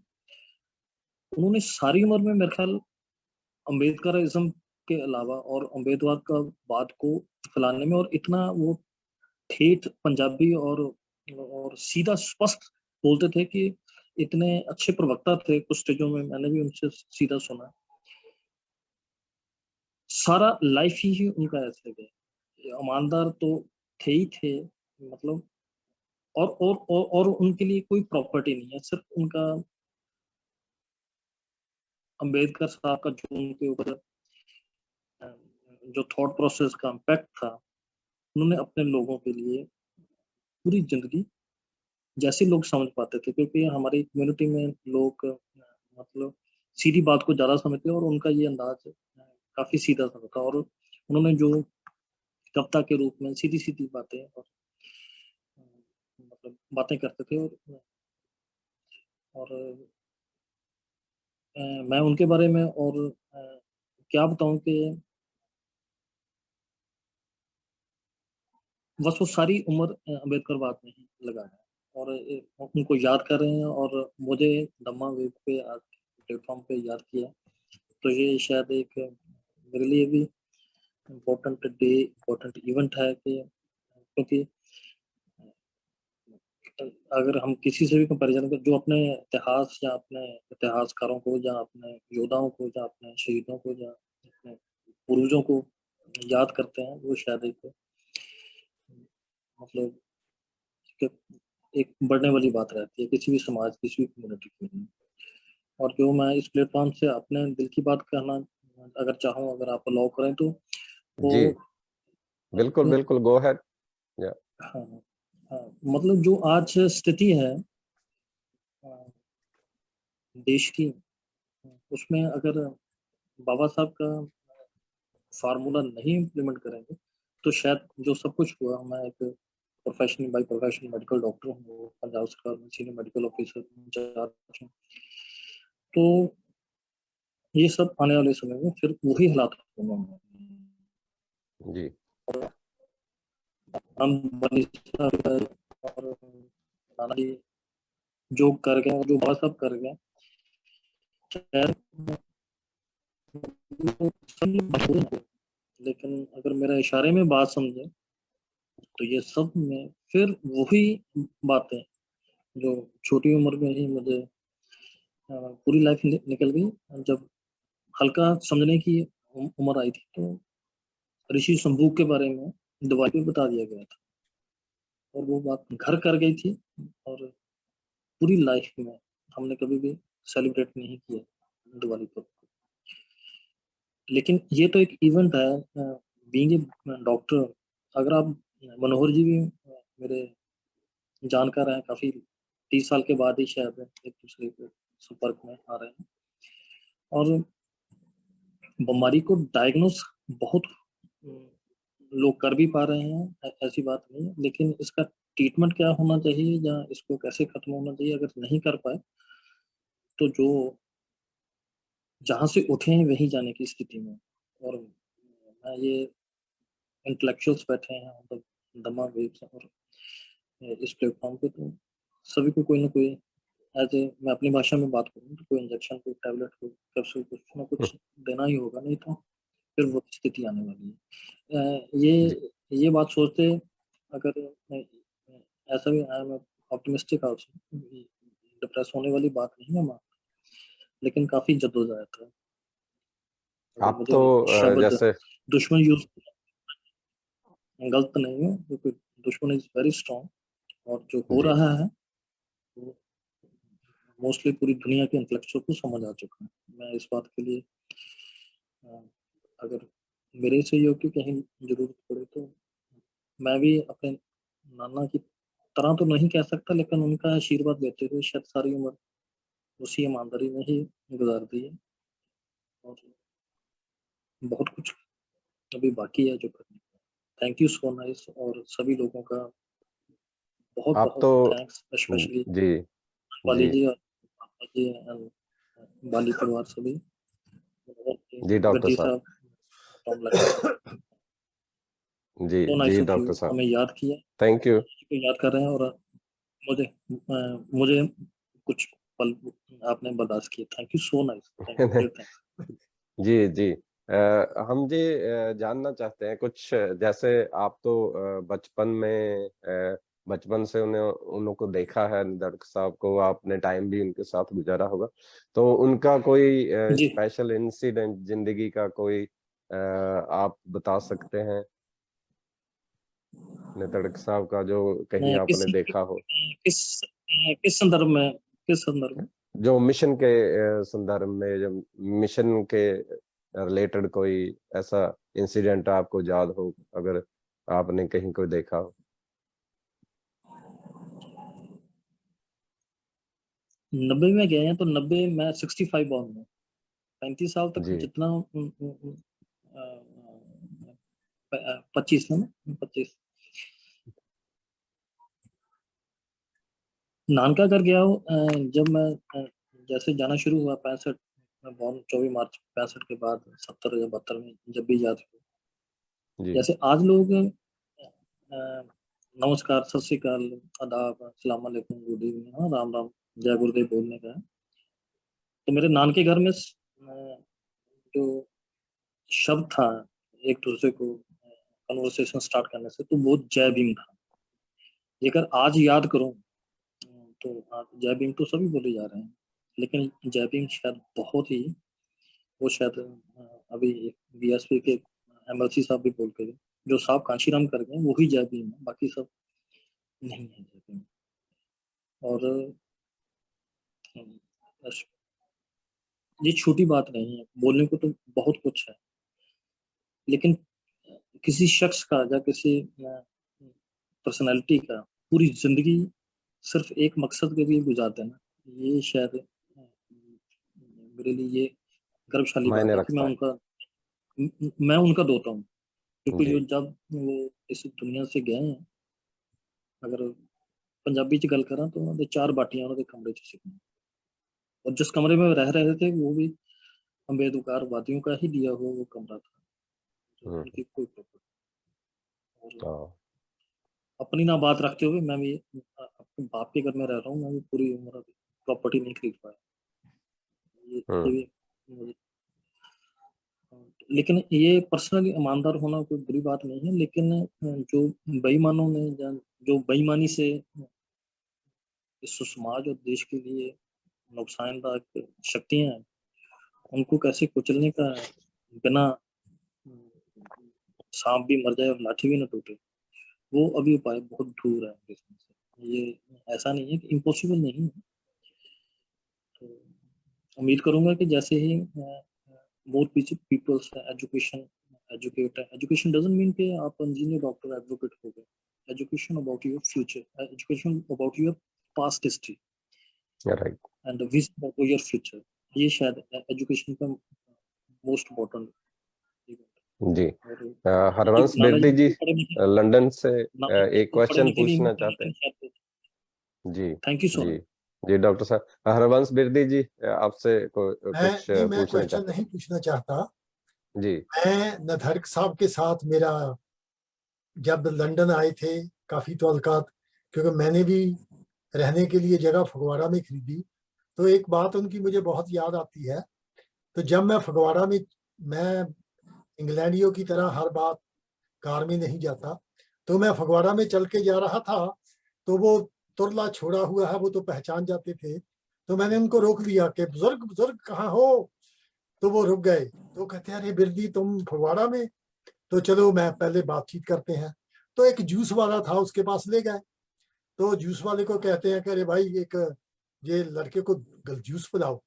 तो जूस वाले ने भी एक ही बॉक्स, एक ही गिलास मुझे थमा दिया। तो मैंने कहा बुजुर्ग मेरे लिए आपने जूस ले लिया, तुम आप, तो कहते हैं पंजाबी का डायलॉग है कि बूढ़े बौल्द को बूढ़े में चारने का क्या फायदा, यानी जो बूढ़ा हो गया है उसको वो खुराक देने का क्या फायदा जिससे उसमें और भी ताकत आए। तो ये बात मुझे उसकी बहुत, यानी उनका जो सेंस ऑफ ह्यूमर था वो बहुत बढ़िया था, तो वो बात उनकी मुझे बहुत याद आती है। तो नधड़क जी को हमारा बहुत बहुत हम उनको श्रद्धा के फूल चढ़ाते हैं। मैं एक बात ऐड करना चाहता हूँ, मेरा इंटरनेट खराब हो गया था, जो नधड़क साहब ने, जो अपने भारती साहब ने बात कही है, जो 18 मार्च 1956 को बाबा साहब ने आगरा में स्पीच की थी, उसमें जो सबसे महत्वपूर्ण बात बाबा साहब ने कही थी, वो जो उन्होंने कहा था ना कि मुझे मेरे पढ़े लिखे लोगों ने धोखा दिया है, तो बात वो बाबा साहब ने 18 मार्च 1956 को उस रामलीला ग्राउंड में कही थी, तो महत्व बात है। तो दूसरी, अगर क्विकली भारती साहब जवाब दे सकते हैं, क्योंकि उन्होंने बौद्ध गया में एक बहुत बड़ी जमीन खरीदी है अपने पुरजोर, तो उनका वहां पर क्या प्लान है, अगर वो 1-2 मिनट में बता सकें, क्योंकि बौद्ध गया में जमीन इतनी महंगी है कि वो सोने के भाव है। तो मुझे जब मैं वहां गया, बौद्ध गया में कई बार जा चुका हूँ, तो मुझे किसी ने बताया कि जो आगरे के धर्म प्रकाश भारती है, ये जगह उन्होंने खरीदी है, तो मेरे ख्याल में वो चले गए हैं, दिख नहीं रहे। उनका फ्यूचर प्लान वहां पे क्या है, क्या बुद्ध विहार बनाएंगे, गेस्ट हाउस बनाएंगे, भिक्खू ट्रेनिंग सेंटर बनाएंगे, जहाँ जो अभी भारत में सिर्फ एक ही है भिक्खुनी ट्रेनिंग सेंटर बनाएंगे, अगर वो इसके बारे में बताएं तो लोगों को पता चलेगा। बिल्कुल, आई थिंक वो क्विट कर गए हैं, वो चले गए हैं। Hope we can bring them bring him next time and we can ask या हो सकता था कि हम उसी टाइम उनसे क्वेश्चन आंसर करते तो अच्छा होता, और भी कई लोग ये चाहते थे कि और जानकारी ली जाए, तो होप वी नेक्स्ट टाइम। तो हम फिर एक बार डॉक्टर मंजीत सोढी जी का तहे दिल से धन्यवाद करते हैं कि वो उन्होंने टाइम निकाला और जो कुछ भी वो बता सके नधड़क साहब के बारे में उन्होंने बताया।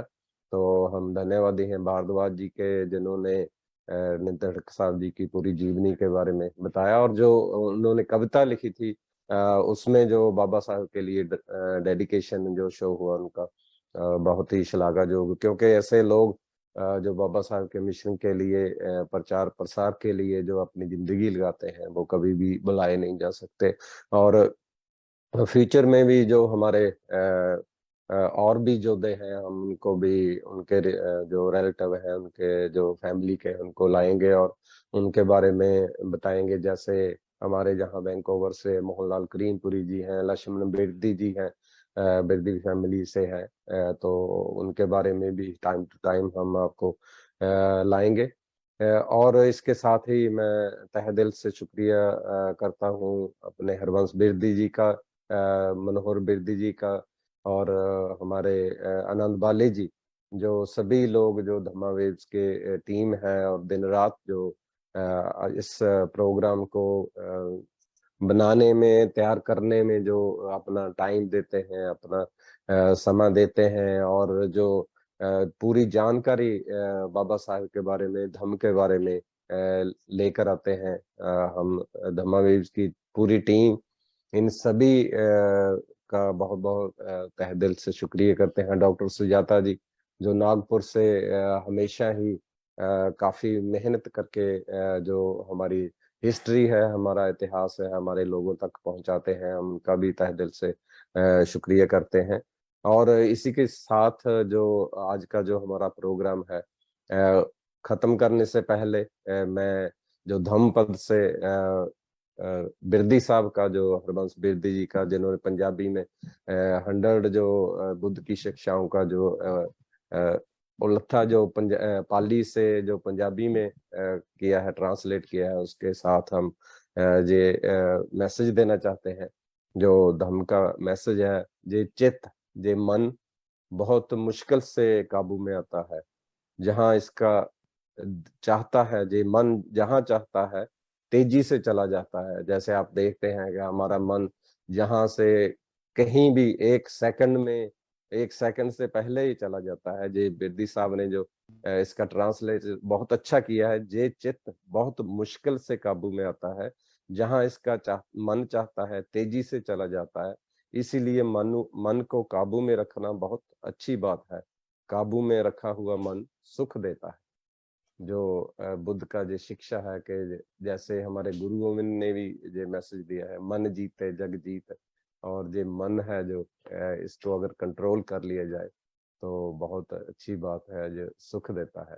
सो बाली साहब, जो आज का प्रोग्राम है आपने बहुत ही अच्छे से तैयार किया, आपका तहे दिल से शुक्रिया। तो मैं रिक्वेस्ट करूंगा बाली साहब से। नमो बुद्धाय, जय भीम, जय भारत। नमो बुद्धाय, जय भीम। बहुत बहुत धन्यवाद कैन साहब। मैं मनोहर बिरदी जी को निवेदन करूंगा, लेकिन उनसे पहले मैं एक छोटा सा सवाल डॉक्टर मंजीत सोढी जी से है, क्योंकि आप इमीडिएट फैमिली मेंबर्स हैं नतड़क साहब जी के, और मैं आपको आपने थोड़ी चिंता भी प्रकट की है कि जो आने वाला समय है वो बहुत डेंजरस हमारे लोगों के लिए आ रहा है। तो आप 1 मिनट के अंदर आप क्या सजेस्ट करना चाहते हैं कि आपने उनका भी काम करने का तरीका देखा, सो कॉल्ड जो अपने आप को मिशनरी बोलते हैं, तो आपका क्या सजेशन है, उनको क्या सजेस्ट करना चाहते हैं? आनंद जी, मेरा सजेशन बिल्कुल तुच्छ हूँ मैं आपके बुद्धिजीवियों के समक्ष। लेकिन अगर बीइंग ए डॉक्टर, प्रोफेशनलिस्ट अगर बात करूं तो बीमारी के सिम्टम्स का ही इलाज करने की कहीं कहीं बात होती है। बीमारी का इलाज करने के लिए जो बीमारी है ना, वो शायद नियत जानलेवा है, नियत जानलेवा। लेकिन जितना फार्मूला बाबा साहब का ही है, जितना लोगों को एजुकेट किया जा सके, और जो समझ गए वो नतड़क हो जाएगा। और थैंक यू सो मच। बहुत बड़ी बात है, क्योंकि आपने एजुकेशनल सोच वाली बात की है, क्योंकि एजुकेशन ही एक ऐसा टूल है वो कोई भी आपसे छीन नहीं सकता। तो अगर आप अपने आप को एजुकेट करते हैं तो फिर आप बिल्कुल जो अम्बेडकरी योद्धे हैं उनकी तरह वो मिशन के ऊपर आप जरूर काम कर सकते हैं। तो मैं आदरणीय बलदेव भारद्वाज का बहुत बहुत धन्यवाद करता हूं, क्योंकि ये जो सेगमेंट हमने शुरू की है और इन्होंने जिम्मेवारी ली है कि पूरा वो हर जो वीक है और या महीने में 1 या 2 बार हम जो पंजाब के योद्धे हैं, अम्बेडकरी योद्धे, उनके परिवार के सदस्य से ये मुलाकात करवाएंगे और उनके बारे में जानकारी देंगे। सो मैं अभी रिक्वेस्ट करूंगा, प्रोग्राम का समय काफी हो चुका है, आदरणीय मनोहर विरदी जी से वो भी आज का जो प्रोग्राम है उस पर बात रखेंगे। विरदी साहब, नमो बुद्धा जय Bhim, welcome to Dhamma wave. नमो बुद्धा जय भीम सभी हमारे गेस्ट को। जैसे कि आज का जो प्रोग्राम था लेट चरणदास निधाड़क जी की स्मृति में था, उनको हमने श्रद्धा सुमन अर्पित किए। तो ऐसे सॉरी हमें अपने बुजुर्गों का, मिशनरी योद्धाओं का सत्कार करना चाहिए। तो मैं आज के इस धम्मा वेव प्रोग्राम पर उपासक धर्म प्रकाश जी फ्रॉम आगरा, उनका बहुत बहुत धन्यवाद करता हूं, और उपासक बलदेव भारद्वाज जी जो शायद पहली बार धम्मा वेव के चैनल पर लाइव आए, उनका बहुत बहुत धन्यवाद करता हूं। और डॉक्टर मंजीत सोढी जी का धन्यवाद करता हूं जो पहली बार आए हमारे धम्मा वेव चैनल पर। हालांकि डॉक्टर साहब ने बताया कि 30 साल पहले हम डॉक्टर साहब से बहुत मिलते थे, बहुत ज्यादा मिलते थे। जब मेडिकल कॉलेज अमृतसर पढ़ते थे तो बहुत मेरा वहाँ आना जाना होता था। तो इनके पिताजी को, इनके चाचा जी को, ताया जी को, सभी को मैं बड़ी अच्छी तरह जानता हूँ। पर मुझे आज पहली बार पता लगा कि निधाड़क जी इनके नाना जी थे। ये इतना मेल जोल होने के बावजूद भी नहीं पता चला कि उनके ग्रैंडसन है। तो बड़ी खुशी हुई, बड़ा अच्छा लगा इनसे मिलके। तो अंत में सभी आज बनते जी नहीं है हमारे साथ, तो हम सभी के लिए मंगल कामना करते हैं। उसके साथ ही आप सभी मेरे साथ ज्वाइन करेंगे हाथ जोड़ के।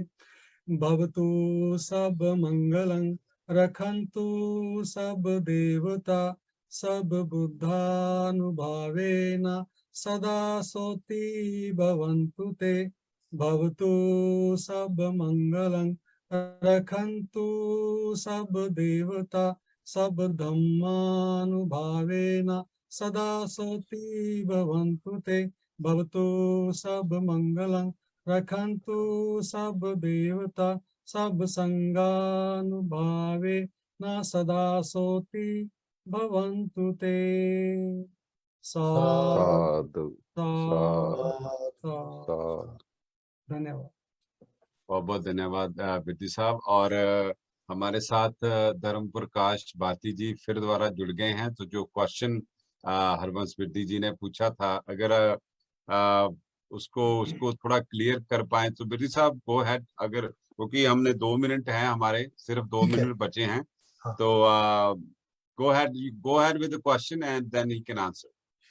भारती साहब, नमो बुद्धा जय भीम दोबारा। जी नमो बुद्धाय। मेरा नेट काम नहीं कर रहा था तो मैं दूसरे सेट से जुड़ा हूँ। ओके, अच्छा, आप धम्म का बहुत काम कर रहे हैं, मैं तो आपको बहुत नजदीक से जानता हूँ। मैं एक बात जानना चाहता हूँ, जो जगह आपने बोध गया में ली है वहां पर आपका क्या प्लान है, अगर आप बताना चाहो तो। जी मैं निवेदन के साथ बताना चाहता हूं कि हमने doctor BR Ambedkar trust of India ये बनाया है।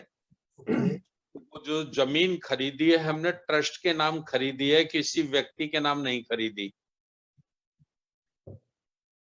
2010 में वो जमीन खरीदी थी। उस वक्त मेरे उसमें 2 करोड़ 10 लाख रुपए खर्च हुए थे।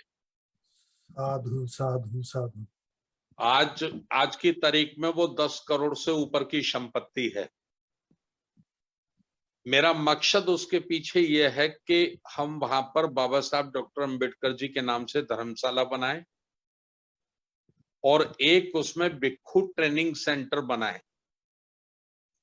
हमारे देश में जो सबसे बड़ी भारत में बुद्धिज्म को बढ़ाने में मुश्किलें जो सामने आती हैं, वो आती हैं कि हमारे पास भिक्षुओं की संख्या तो लगभग 5000 से ज्यादा है, लेकिन उसमें 1% भी हमारे पूज्य भिक्षु ट्रेंड नहीं है, तो वो सामने वाले व्यक्ति को कन्विंस नहीं कर पाते, समझा नहीं पाते हैं। इस कारण धम्म को भारी क्षति होती है, बड़ा नुकसान होता है। तो उसके लिए हमारी योजना यह है कि जो भिक्षु हैं उनमें से अगर कुछ तैयार हो जाए तो उनको तो तैयार करना ही करना है, लेकिन साथ ही साथ हमें समाज में युवा वर्ग में भी भिक्षु तैयार करने हैं, और ऐसे भिक्षु तैयार करने हैं जिनको बुद्धिज्म का ज्ञान तो होगा ही होगा, इसके साथ साथ उनको बाइबल का भी ज्ञान हो, उनको कुरान का भी ज्ञान हो, जाकि वो किसी दूसरे धर्मावली से उनकी बातचीत हो या शास्त्रार्थ उनके साथ हो तो वो बुद्धिज्म के साथ साथ दूसरे के भी बारे में बता सकें। तो इस किस्म का जैसा बुद्ध के समय तथागत ने भिक्षुओं का निर्माण किया था कि जो दक्ष हो जाते थे उन्हीं की उपसंपदा होती थी और उन्हीं को उपदेश करने की अनुमति मिलती थी। लेकिन आज भारत में ऐसा नहीं है। आज भारत में कोई भी व्यक्ति घर से दुखी है या राजनीति में फेल हो गया या उसके बच्चों ने उसको निकाल दिया घर से, वो चीवर पहन लेता है, दूसरे दिन धम्मदेशना देने चला जाता है। तो ना तो वो त्रिशरण ठीक बोल पाता है, ना पंचशील ठीक बोल पाता है, ना ही वो बुद्ध को सही तरह से उसका एक्सप्लेन कर पाता है। तो जो सामने वाले लोग होते हैं वो सोचते हैं यार कोई खास बात नहीं है इस धम्म में, इसमें कोई बड़ी बात नहीं है। तो ये मेरा एक उद्देश्य है उसके लिए, और जिससे पूरे देश भर के लोग वहां जाएं, बुद्ध गया में रुकें। वहां लगभग 100 से ज्यादा बुद्ध विहार पूरी दुनिया के लोगों ने बना रखे हैं, उनको वो देखें, उनके दर्शन करें, और वहां से हम लोग अच्छा एक प्रोडक्शन तैयार कर सकें। इसी उद्देश्य से मैंने आगरा में बहुत बड़ा कॉलेज बनाया है, शायद बिरदी साहब ने देखा हो, मुझे याद नहीं है। 60 बड़े बड़े रूम हैं उसमें। उसको भी हम चाहते हैं, यहाँ हमारा सिंपली एजुकेशन देने का इरादा नहीं है, उसमें हमारा इरादा यह है कि उसमें हम बच्चों को पढ़ाएं, चीवर में पढ़ाएं, वो चीवर में पढ़ें, एजुकेशन पूरा करें, और एजुकेशन पूरा करने के बाद उनको हम जीवन के 4 दिशाओं में भेज सकें। जैसे जिसकी धम्म के प्रति लगाव है, धम्म का प्रचार प्रसार करने के लिए जो व्यक्ति उसमें बच्चा हमको पसंद आता है या उसकी रुचि नजर आती है, तो उसको इंटर के बाद फिर धम्म की शिक्षाएं देना शुरू कर दो, उसको पारंगत बना दो उसको उपदेशों में। यदि कोई बच्चा राजनीति में जाना चाहता है तो उसको राजनीति के लिए नैतिक चरित्रवान लीडर का निर्माण करना होगा। नैतिक चरित्रवान नेता यदि हमारा तैयार होगा, अम्बेडकर अनुयायी या बुद्ध फॉलोवर, तो वो एक मिसाल छोड़ेगा, एक आदर्श छोड़ेगा राजनीति में, जिससे लोग प्रभावित होंगे। जी। यदि कोई व्यापार में जाना चाहता है, व्यापार करने की उसकी तमन्ना है, तो संभय का आजीविका ईमानदारी से व्यापार में कहां तक जाया जा सकता है, कितनी ऊंची सीढ़ियां चढ़ा जा सकता है, वो उसको हमें सिखाना है। और यदि कोई समाज सेवक बनना चाहता है, गृहस्थ जीवन में रहना चाहता है, तो समाज सेवा के लिए उसको सामाजिक दृष्टिकोण से तैयार किया जाए। तो इंटर तक हम उसको एक एजुकेशन दें, इंटर के बाद हम उसकी रुचि के अनुसार, उसकी चाहत के अनुसार हम उसको जीवन के 4 जो प्रमुख होते हैं, धार्मिक, राजनीतिक, आर्थिक और सामाजिक पहलू, उसके लिए तैयार करें। तो इसके लिए मैंने ये किया। अच्छा, मैं पिछले 30 वर्षों से कॉलोनाइजरिंग का काम करता था, रियल एस्टेट का। तो 2014 में जब मोदी जी देश के प्रधानमंत्री बन गए तो वो हमारा सारा कारोबार खत्म हो गया, तबाह बर्बाद हो गया, और जो कुछ कसर बची थी थोड़ी बहुत, वो कोरोना ने तोड़ दी कमर बुरे ढंग से। सारे बिजनेस, मेरा बार रेस्टोरेंट था, कई जो बिजनेस थे सब मतलब खत्म हो गए। तो आर्थिक प्रॉब्लम आज सामने खड़ी हो गई है, लेकिन खैर हम उसको दूर कर रहे हैं। उद्देश्य यही है बौद्ध ज्ञान में आज से 10 वर्ष पहले जमीन लेना, मुझे सारे लोग, मेरे नाते रिश्तेदार मुझे ये कहते थे कि लोग आगरा में आके होटल बनाते हैं, आगरा में होटल का टूरिज्म का इतना बड़ा व्यापार है, और भाई साहब आपकी समझ में नहीं आता कि आप इतना मोटा, इतना बड़ा पैसा बिहार में खर्च कर रहे हैं। मैं कहता था होटल बनाना, इनकम करना, धन कमाना मेरा उद्देश्य नहीं है। मैं चाहता हूं आने वाली जनरेशन के लिए हम कुछ ऐसा बना के जाएं जिससे हमारे प्राचीन काल का जो हमारा इतिहास है, जो हमारी श्रमण संस्कृति है, वो पुनः भारत में एक ताकत के साथ स्थापित हो। बुद्धिस्ट बनाने में मेरी बड़ी रुचि नहीं है, बुद्ध समझाने में मेरी बड़ी रुचि है। हम बुद्ध को समझें, बुद्ध को समझने के बाद ही हम बुद्धिस्ट बने। जी जी, अन्यथा बाबा साहब डॉक्टर अंबेडकर जी के साथ 5 लाख लोगों ने धम्म की दीक्षा ली थी। मैं मध्य प्रदेश, इंदौर, बड़वाना उधर गया तो लोग मुझे बताते थे कि हमारे दादा ने बुद्ध की दीक्षा बाबा साहब के साथ ली थी नागपुर में, लेकिन वो लौट के सब दोबारा से हिंदू बन गए, सब वापिस होके हिंदू बन गए। क्यों बन गए? क्योंकि उन्होंने भावनाओं में आके बाबा साहब के कारण बुद्ध को स्वीकार किया था, और बुद्ध को वो समझ नहीं पाए, बुद्धिज्म को समझ नहीं पाए, इसलिए पुनः वो लौटकर उसी गंदगी में जिससे निकले थे उसी में वापस आ गए। जी धन्यवाद। नमो बुद्धाय, जय भीम। बहुत बहुत धन्यवाद आपका धर्म प्रकाश जी। जैसे आपने बताया कि आप अपना समय और अपना धन बाबा साहब के मिशन और धर्म का सार प्रसार करने के लिए आप समर्पित हैं और लगा रहे हैं, आपका बहुत बहुत धन्यवाद। All the best. और धम्मावेव की टीम भी आपके साथ है। सो इसी के साथ आज का जो प्रोग्राम हम यहीं पे समाप्त करते हैं। The purpose of Dhamma Waves: learn and share the Dhamma. When you share the Dhamma, it is a gift for this life as well many lives to come. Be mindful, be safe, be kind. Sadhu, sadhu, sadhu. बुद्धं शरणं गच्छामि, धम्मं शरणं